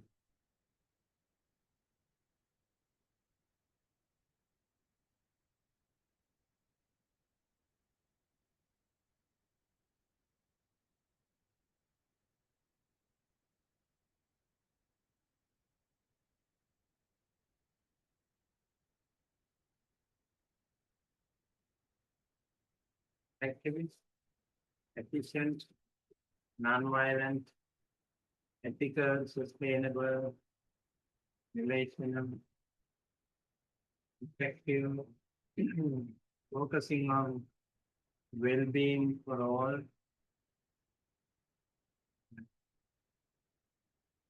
Sometimes some flourishing businesses, they don't really focus on well-being for others. They just focus on, money, sustainable future, the world, the nature, the fellow humans, and also the other sentient beings. This is all-inclusive, complete package. We can see a lot of things. Cooperative, ethical conduct. We can all be part of Buddhist economy.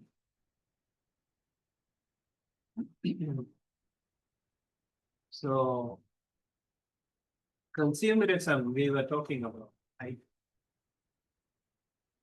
So the definition of this social and economic ideology promoting increasing acquisition of goods and services. That's how, right, increasing acquisition of goods and services. That is the economic ideology. And for belief here, actually, personal well-being and happiness tied to consumption level. And then characteristics, focus on purchasing beyond basic needs, driven by desires for status, identity, and emotional satisfaction.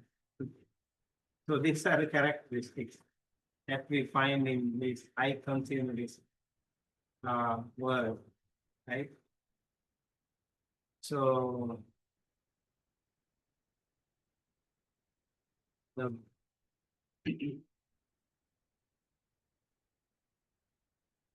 this is another consumerism.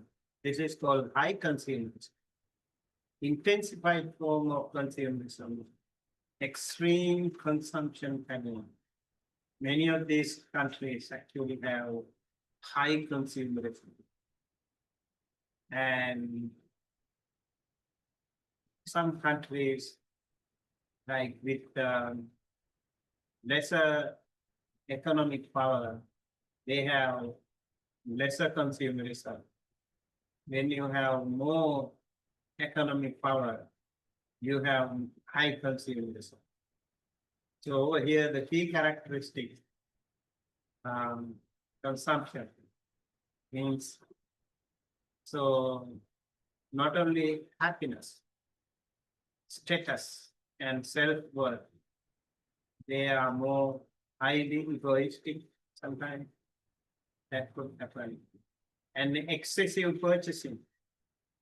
It's like everything is very luxury. That would be, so luxury as the necessity for these people. And then constant drive for newer, better, and more product. You can see all the time updates, right? If you have iPhone, every year you want to buy the new iPhone. Later, 60 or so, and then when it comes to clothes, every time you want like the latest fashion. And when it comes to the watches, latest, the cars, the latest, everything the latest. So it's never ending, insatiable craving.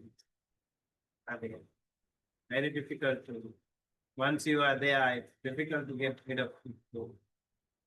You already been swept away by the trend in the car. Hardly anyone would be there in this kind of a situation who would be swimming against the current. Can see that. So consequences, environmental degradation due to unsustainable resources and social inequality and increased waste generation and compromises environmental sustainability and social well-being. We see like a lot of suffering, lot of suffering, including health issue, even more. The more we eat, the more toxic it becomes, right? Those processed foods, the craving for processed foods means it becomes more toxic for you. So without health care or health insurance, it will be difficult for you. I remember like in Sri Lanka, we don't have health insurance. The hospitals are free for everyone. You know, anyone even can go undergo bypass surgery without spending a penny if you go to government hospital. We didn't have a system like that. I think now slowly they are also coming. Those marketing giants, you know, they are somehow trying to tempt them. That's happening. So education is free, healthcare is free. They are really amazing. If these things can happen like that. high consumerism can make a big difference to the balance of the world. See, when you eat something, you eat a lot. And you buy things the way beyond your needs. So that's why we need to think of a minimalistic lifestyle. This is very important. Minimalistic lifestyle can have decluttering effect, intentional consumption, and mindful living and simplicity. These are really, really important. So when you have decluttering, you don't need so many possessions. Like I think somebody said today, like, who was that? I think it was Paul, right? Who said, yeah, he tries to be minimalistic. Minimalistic lifestyle, I think it's wonderful. So number of possessions. You know, the Buddhist monks, they said they have 8 requisites. They have a robe, one single layer robe and the double layer robe. So, and also an extra robe. And then they have the belt, they have a bowl, arms bowl, and then they have an inner robe, and they have string and needle, very important, needle and thread. And then they also have another very important thing that is called water filter. So Buddhist monks had the water filter like 2,500 years. I think the patent should be given to them.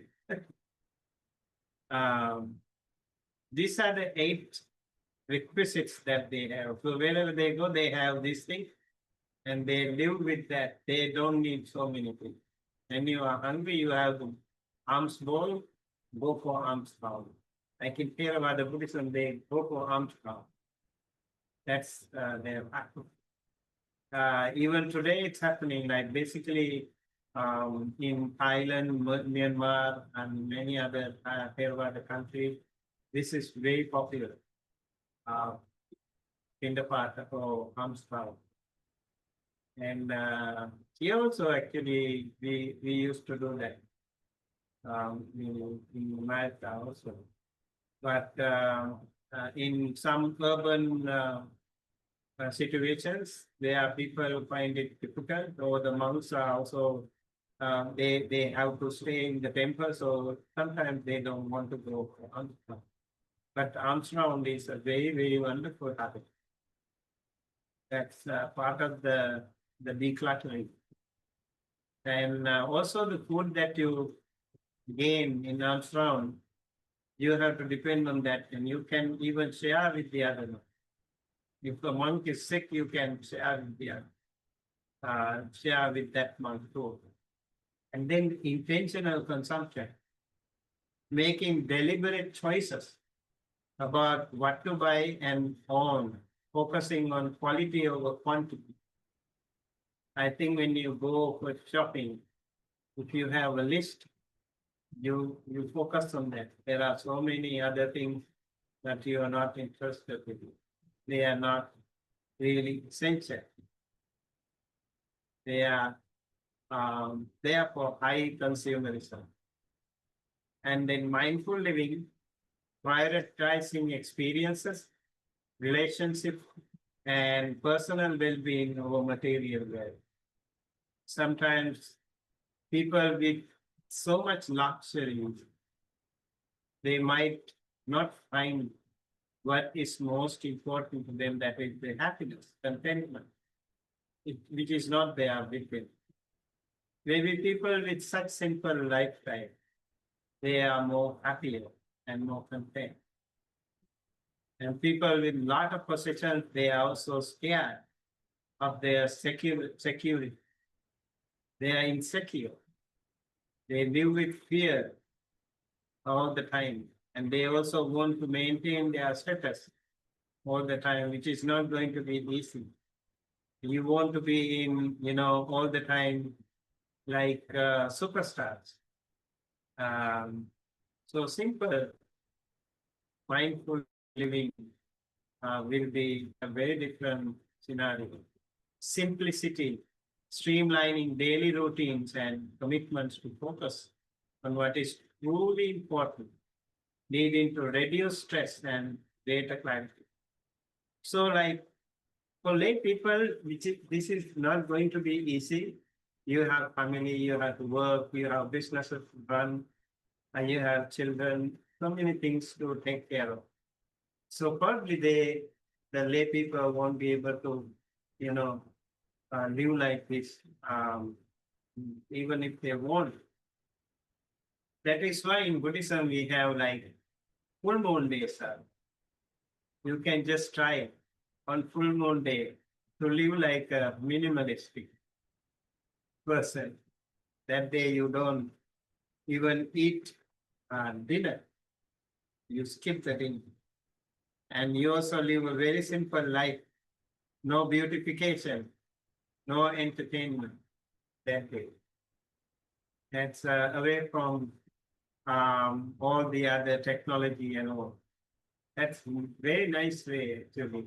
Even today, even the lay people can practice that full moon day. In traditional Buddhist countries, we also have like 4 times a month they go to the temple and they would stay in the temple practicing 8 precepts. Usually they practice 5 precepts, but on full moon day, and then the four times if you go to those temples, then you also practice 8 precepts, extra 3 precepts. Very interesting. And when you do that, you also have reduced stress level. We never heard like cancer. We never heard like, stress. Many things that we find today, those who are not in our day-to-day jargon when we were little. And now we see it like day and fun everywhere. People suffer from anxiety, depression, like ADHD, all those things are there. So these high consumerist and rat race, cutthroat competition. It's all just there. When you have those simple things, life becomes much more easier. So I want to show you the simple lifestyle of a Buddhist monk. So the key principles, as we learn here, mindfulness, detachment, and spiritual discipline. And they own only essential possession, robes, alms bowl, and basic toiletries. And their daily routine, meditation, chanting, studying Buddhist teachings, and focus on the impermanence and material things, impermanence of material things, and inner peace. And then self-restraint, abstain from luxuries and indulgence, and modest diet, refrain from eating after midday. Very wonderful. And the purpose here is to cultivate detachment from worldly desire, because it helps you meditate better. You feel comfortable when you have the right body to meditate, and also to maintain your good health, deepen spiritual practice, and pursue enlightenment. So middle path again, not going to extremes, but the middle path. Goal here is to live in harmony with the world, free from distractions and attachment. So many distractions are there, and it's not so easy to get rid of them. So simple lifestyle of a Buddhist monk can be very, very helpful. So people sometimes they can also actually become a monk for a while. Maybe like in some Buddhist countries, they become a monk for a short time, maybe a few days, a couple of weeks or so, 10 days, you become a monk. You experience how they really live like. Amazing. And recently, just a couple of days ago, we had 6 young men who became monks. We actually there were Cambodian young men and also like Vietnamese. 6 people became monks just for a few days. That experience, I think, is amazing. Like live like shaving hair, and then living a simple life. They kind of had a good time. And some of them wanted to live more, but they had other commitments, so they have to go back. So hopefully, that gives them an opportunity to look back into this. So over here, when the monk wears the robe, they don't have so many robes. They just have only few robes. They say this. Patisankhayo niso, chivarang patisevami, yavadeva sitasya patighataya, untasya patighataya, dansa makasa vata tata siring sapasampasami, patighataya. Yavadeva hirikopina patighataya. Properly considering the rope, I use it simply to ward off cold, to ward off heat, to ward off the touch of flies, mosquitoes, simply for the purpose of covering the parts of the body that cause shade. That is the idea of wearing clothes. So that's why they have very simple clothes.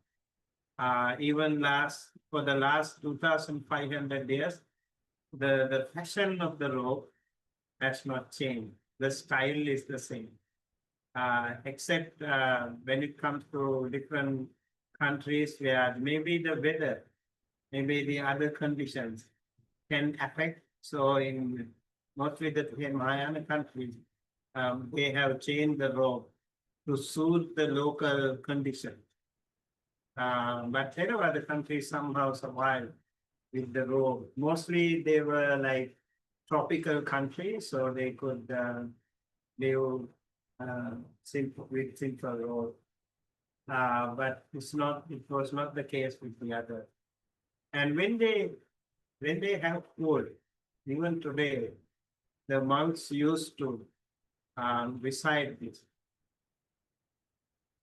Properly considering alms food, I use it, not playfully, not for intoxication, no for putting on weight, no for beautification, but simply for the survival and continuance of this body, for ending its affliction, for the support of the chaste life, thinking, I will destroy all feelings of hunger and not create new feelings from overeating. Thus, I will maintain myself, be blameless, and live in comfort. So every time they eat, they recite this in Pali. So to remind themselves that overeating is not helpful. And when you eat less, just to maintain your body and to meditate, that will help you practice better.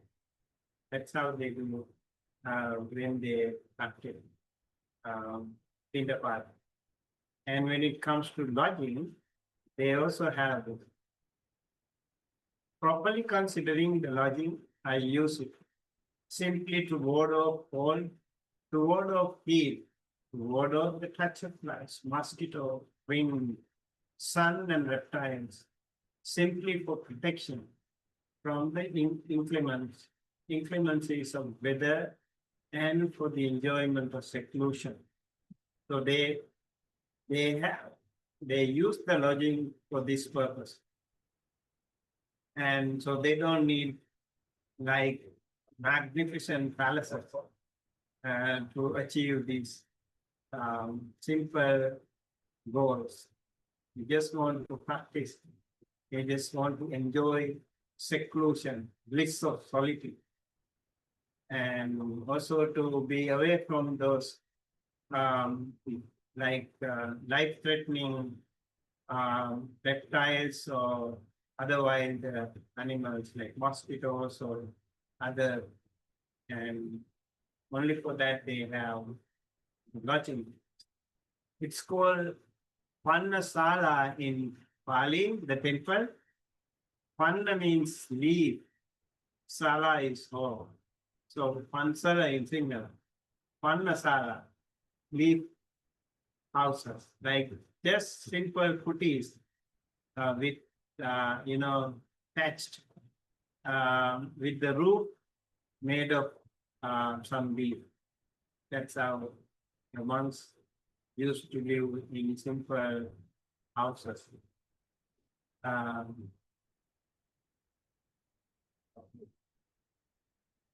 And then when it comes to the other leaf, that is the medicine.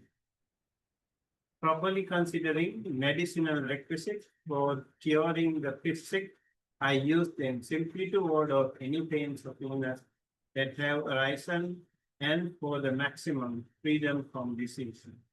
So these are the 4 requisites: the cloth, the robe, the food, and then the lodging and the medicine.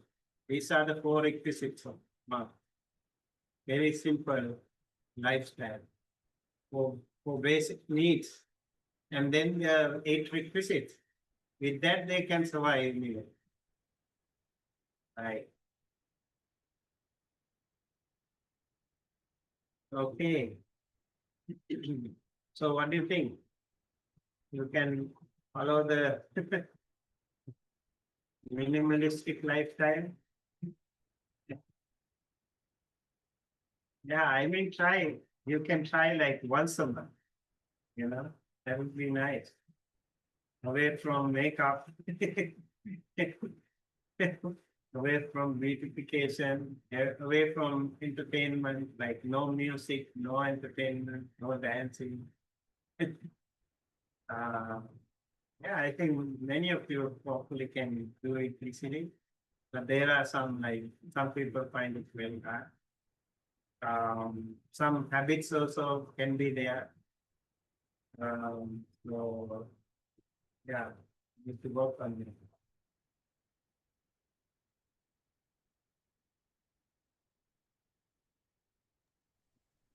Jojo? But regarding what you were saying about consumerism, I can pretty much get by with the basic needs for survival and be content. But as a parent, when my daughter was in elementary school, the marketing that they do to kids really puts you over a barrel and you feel forced to go out and buy things. So it starts, I bought a Barbie doll and the Barbie doll was cheap. And then the Barbie doll needed a swimsuit that was reasonably priced, but then she needed the car to go to the beach, and then she needed the house, and then she needed Ken, and then she started, and they put it as on the ads, they say, you want to be popular, you want to be the best person in your class, and the kids go, yeah, I want a Care Bear too. I want the Sparkle Bear, I want the expensive one.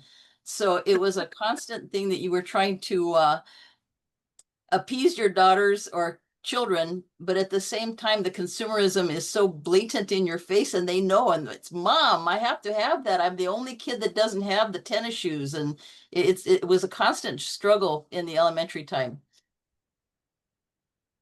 Yeah, that's very true. Like even when it comes to the tuition classes, sometimes they go to the best of the tuition and they're very expensive. When we go to when they want to buy stuff, they want to buy branded stuff, branded shoes, branded clothes. So it's so hard. And then children also compare with each other. So normally the world, they are all trend forward. And trendsetters are just a few. Like the Buddha, he was a trendsetter, and many others followed. And many of us actually follow the trend. We don't trend, we don't swim against the upstream, the stream. We just follow the current. It's hard. But also, like a lot of parents, they themselves are sometimes responsible for, whatever. They become a part of this victimization by following the trends. Not easy. I know, not easy. You need a lot of guts, I think. Okay, it doesn't matter really. I don't care, something like that, to think that way. So those young guys who came here to become like temporary monks, I asked them like, you came here on Friday. Like there was one guy, he said like he had even a ponytail. Now he is completely shaven. Well, I asked him like, what will happen like when you go back to work? What will happen? The other people, what would they say? Like he said, I don't care. So yeah, like a lot of people like they are worried. What will the other people react? What will they say? Will it be okay? Can I dare? Can I sustain? That's right. Yeah, we need to be prepared for that. I would say you can also like go back to your closet and think that how many unnecessary clothes are there? How many clothes actually I'm wearing? How many things I'm not? Like maybe one clothes only one time, once in lifetime. And so for you guys, I mean, not me. We just have only few robes. So for us, like for every occasion, like every event, we have the same robe. Like when you go to wedding, you have to have a different cloth. When you go to a social gathering, you need to have a different cloth. When you go to the temple, you have a different cloth. Then you go to school or work, and work also like Monday to Friday, different clothes, different shoes. Like it's very funny too. But I heard like people like Mark Zuckerberg, he just wears a simple T-shirt, and also like what is that, Elon Musk, he also wears simple T-shirt because they think like wearing like tie coats and all takes so much time. It's easier for them to wear just a T-shirt. Good idea. This is another thing like I think many low middle class people, they spend so much on those luxurious items. Like some really like well-to-do people don't care about these things. Sometimes maybe like iPhone, for example, If you see some of those company directors or CEOs, even they don't have like the latest one, but those people who have only very little salary, they have the latest. They spend so much on purchasing these things. Have you noticed that also in some of your friends? Yeah. Mark?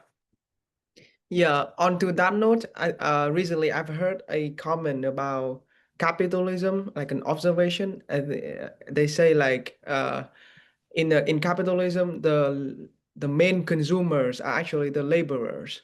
So like people in the working class, they be exhausted after a long hour shift, and so they wouldn't be able to like be contemplate or like thinking much of like what they want to do. So when they physically exhausted, they are more manipulated to like these marketing, advertise, and buying random stuff that they don't really need.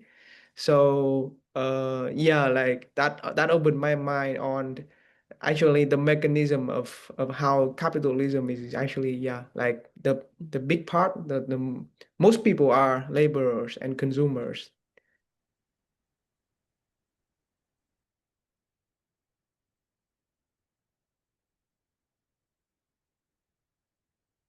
Yeah, that's right. I remember there was one Nigerian professor in my university. He used to say, he said one time, like, when there are those millionaires gathering, like friends, like company CEOs, when they gather, they talk about how much they save, how many millions they could save. And then the other people, as you said, like middle class or lower middle class people, when you talk to them, you can also say, yeah, they say that I earned $1 million. And where is the money? It's all gone. They haven't saved anything. It's all gone. So those people, they talk about like saving in millions, and these people spending in millions to make them richer. That's what's happening. And she also said actually one very good thing, if you have kids, this is a good idea, like parenting. She said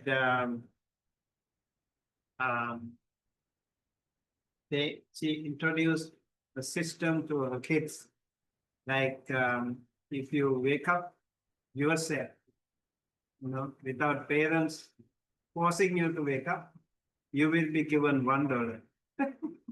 So the kids will wake up by themselves. And then if you make your bed, you will be given $1. So the parents don't have to worry about it. And then if you if you clean your closet, organize your closet, and then when you go to the bathroom, you keep it clean, you will be given $1. So it's like, in order to earn some dollars, they kind of do it by themselves.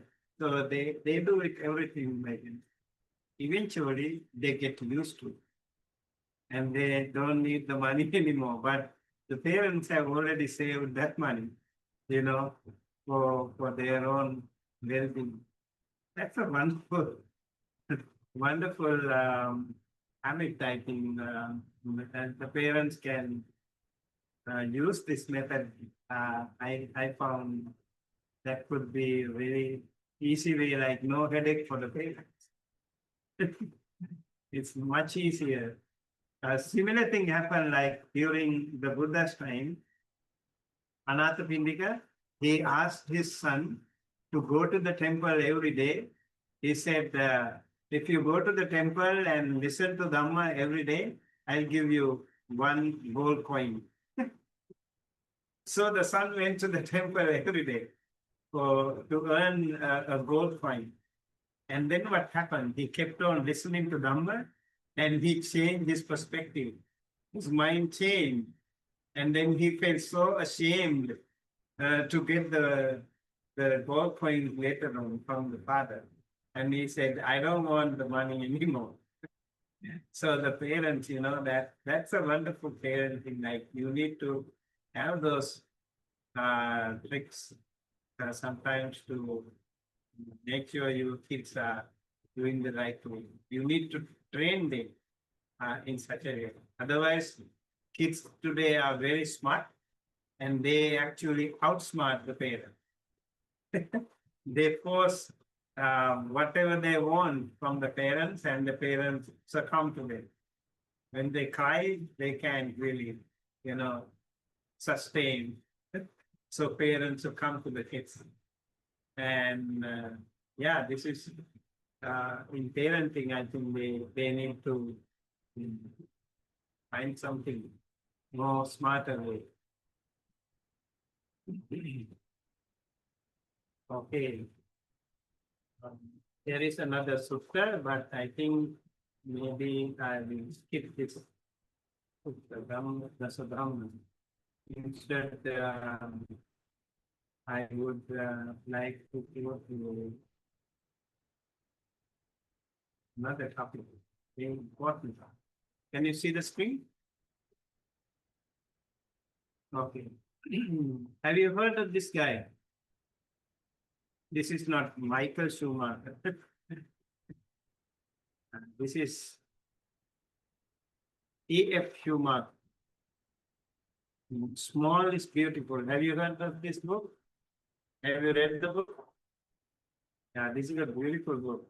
So, study of economics as if people matter. It's a very nice book. I also have written about this person. 1973, he wrote this book, Buddhist Economics by E.F. Schumacher. Published in 1966 in Asia. And this small is beautiful. This is about being minimalistic. So the core idea here is economics based on Buddhist principles, and contrast here is Buddhist economics and Western materialism. He himself being a German British person. Key concept prioritizes human well-being over material wealth. He sees work as personal development and community contribution. And also emphasizes here simplicity, non-violence, and sustainability. Yesterday, I think somebody was asking about this, are these Buddhist teachings, can it be like the final goal to become a successful businessman or whatever? You can see here, there is a beautiful template here. Maybe you can think of it. The goal here is to have a balanced economic system that integrates ethical values with material needs. So if we have the combination, the balance between the head and the heart, I think that will be very, very helpful. I would say 3H, head and the heart and the hand.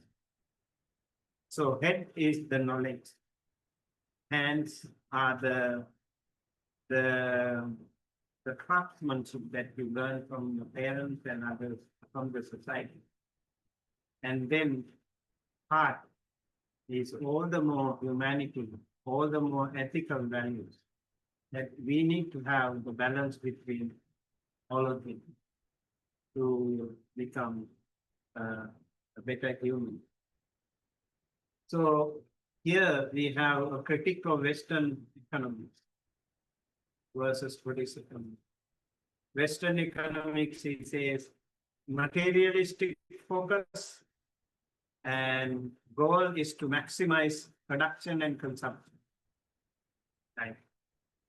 And Buddhist economics prioritizes human well-being, ethical living, and spiritual fulfillment.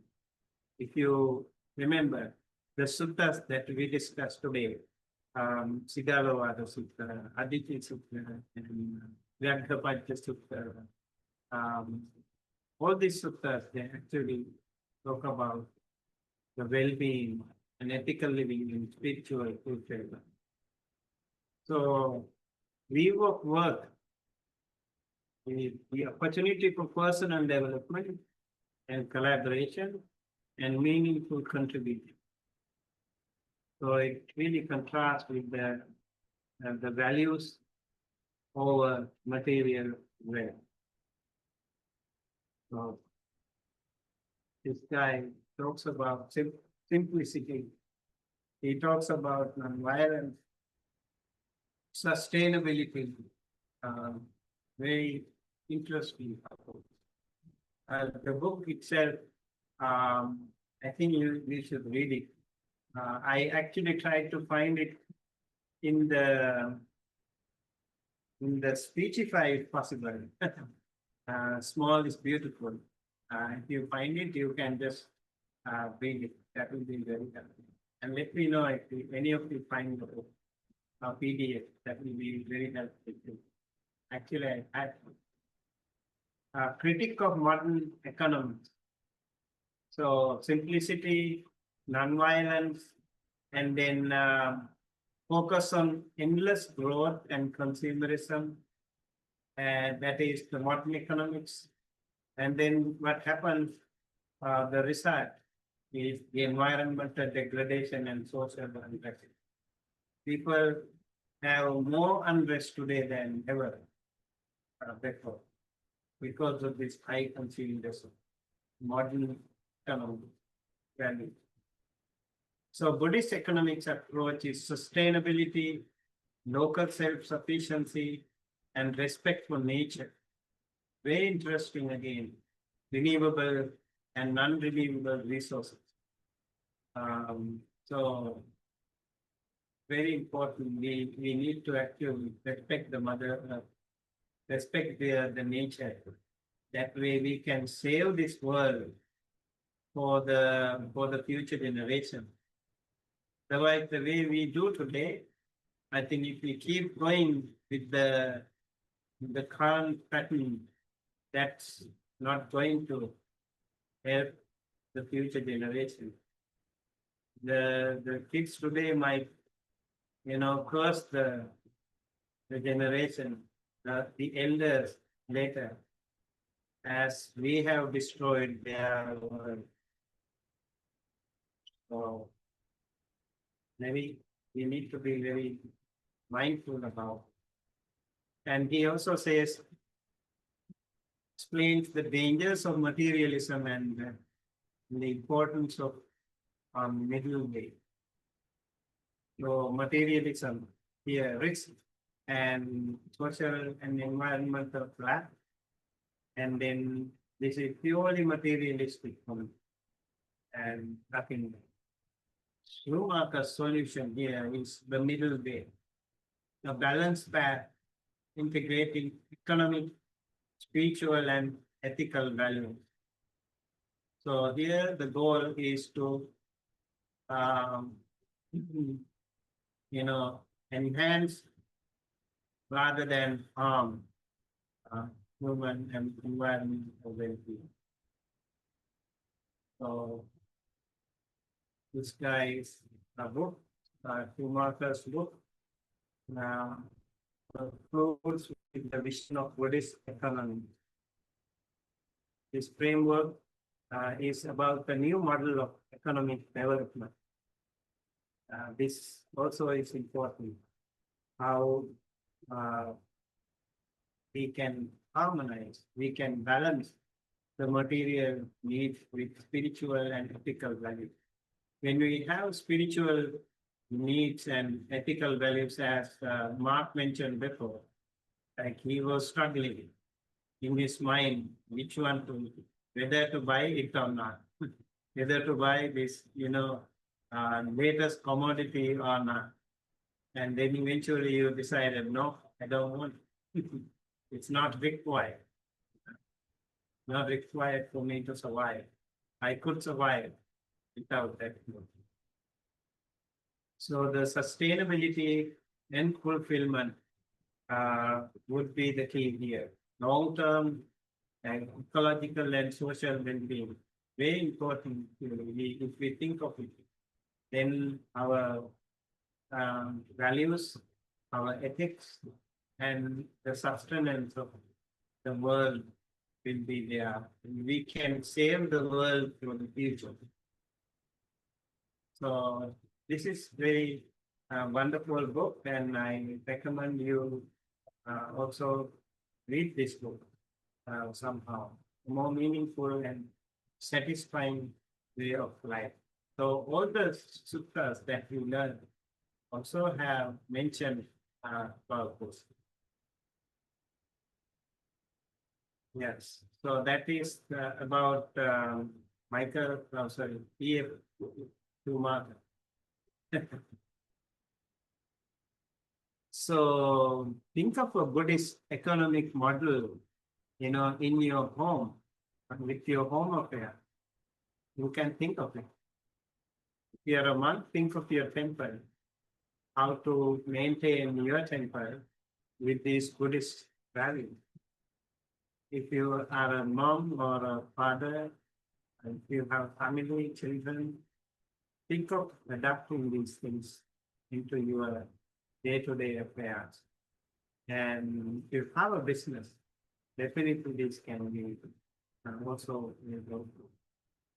And so that's what I want to share with you today. And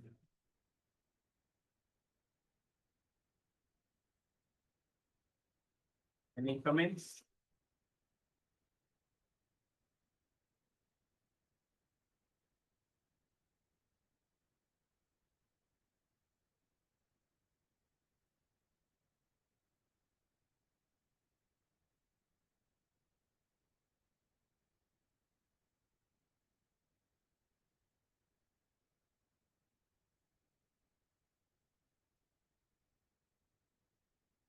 So today we learned quite a few suttas, right?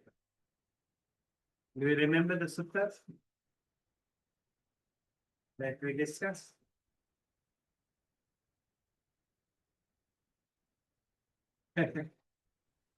Tagalovada. Okay. Now, without looking at the chat, if you remember. AN 5 point something, Mhm, the Anguttara. mhm.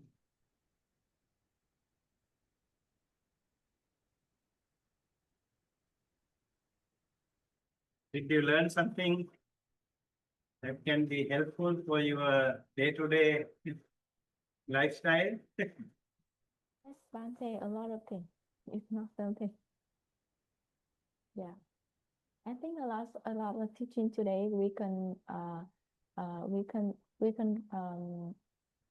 observe is what we spend time for it again and reflect, because I see it's useful to my life. Yeah, how to arrange how to create some habit related to this teaching to help me to yeah, organize my life again. For example, about the minimalism lifestyle, like that. Yeah.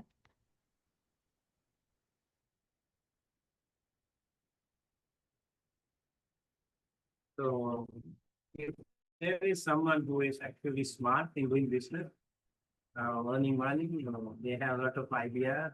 Not everyone has the capacity to do that. So you should do it.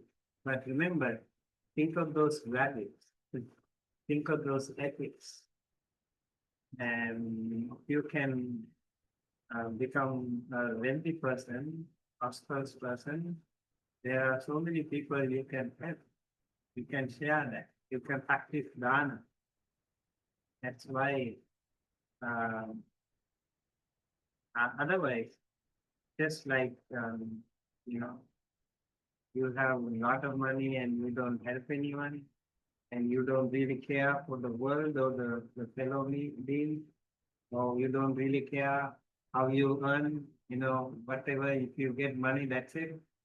And that's not the way you need to do. Like Ayla said, he also decided to leave the job, a well-paid job. That's something. You really feel like guilty if you do that. And now you feel so satisfied. I could do it. Now as she said, yeah, I still live. Yeah. But there are, I think, more ways, I think, for us to also live. there are so many options. For someone to live comfortable. Teaching also, you know, not teaching like all the wrong things, but teaching some good things. Teaching the children, teaching the universities, what it is. Or even online, there are so many people. There are a lot of YouTubers. They are also doing really good job too. I noticed. They do a lot of social work. I think Mr. Beast. Have you heard Mr. Beast? Yeah, I think he also has like 300 million something subscribers. He is doing great charity works. Amazing. The young man. But he is really doing a lot of good things. So if you have the capacity, you do it. That's okay. And you can eat well, you can rest well, you can live comfortably. That is okay. But you need to think that one day or the other, everything will be gone, just like the flood that took away. You need to live with that understanding. And otherwise, I don't think like you have to become like popular or something. Life is impermanent, okay, you can live forever. Then what is the use of like having these things? And you become like homeless, then you don't know how to live. It doesn't make sense. That is not middle path. So middle path is very different, very powerful. So even as you, I mean, lay people, you can have your own middle path. Remember, like try to find that, Buddhist ideology in your affairs, in your business, in your household, family life. Mark?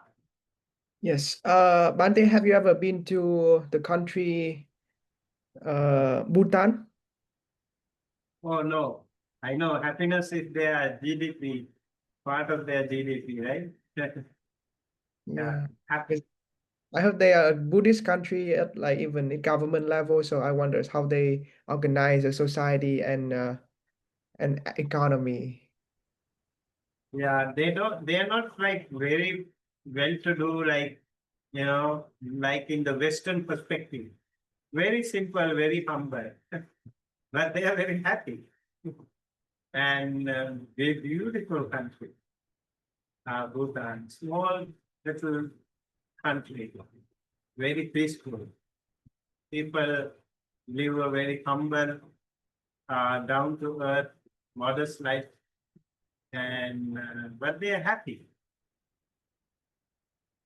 Happiness is their most important thing. Yes, no pollution. Cameron says they are the only carbon negative country in the world. So we are consuming a lot of pollution. I heard even in the mother, when she milk, they also have plastic. How much damage we have done to the ocean, so much pollution. We will talk about that later. And I think this will come to the Bhutan topic later on.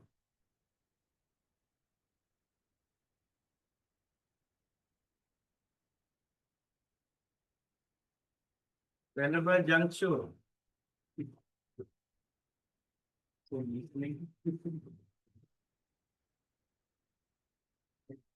He must be from Tibet, right? Is he from Tibet or Nepal?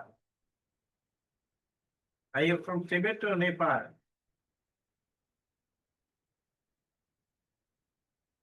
Mute. Tibet. Tibet. Oh, Sorry, my parents is from Tibet. I born in India. you born in India? Yes, my parents from the Tibet. Oh, I see. Tibet is called the roof of the earth. That's so wonderful. If you see some of the pictures, they are amazing. Yeah. But I think now, like modern technology development have all conquered there, and I hope it's no more the same. Sometimes it's so sad to see, like, the environment being like deforestation, these things happen. Like in Thailand, monks are trying to preserve their nature. Like the huge trees, they wrap those huge trees with the rope so people don't cut it. That's a movement in Thailand. They want to preserve the nature. So forest monks, they actually ordain the trees. And the Thai people, they respect the rope, so they don't cut the tree, those big trees. Makes sense. A lot of forest monks actually, they preserve nature.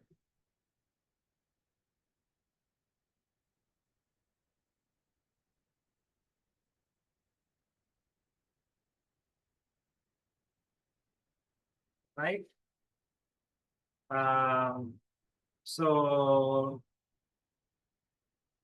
I have extended the submission date of your assignment, and I hope even though you have submitted, if you want to further improve, you can still do it. So today, I think one thing you will start or stop or continue in your earning, spending or saving this week.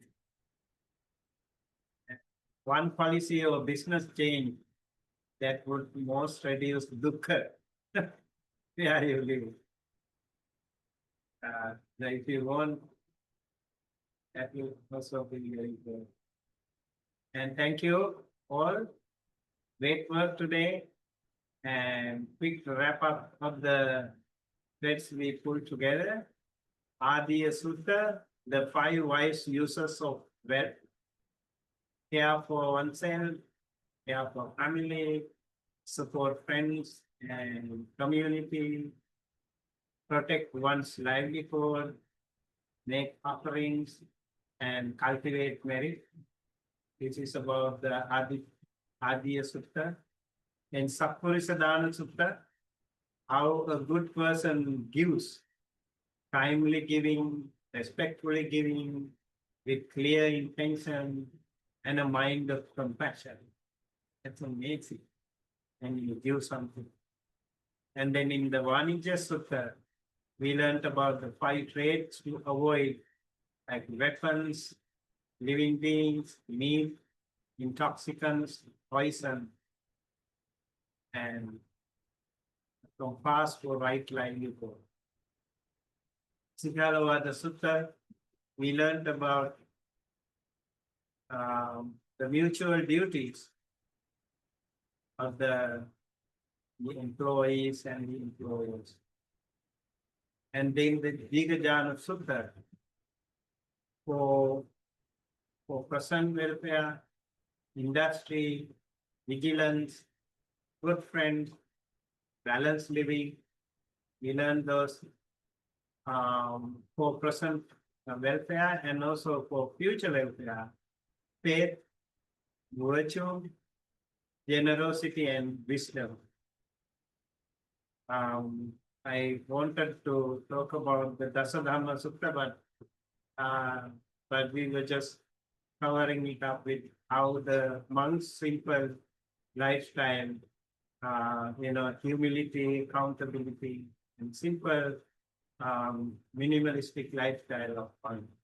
And then eventually we talked about A.F. Schumacher's Small is Beautiful, Buddhist economics, sufficiency, appropriate technology, non-violence, well-being over mere growth.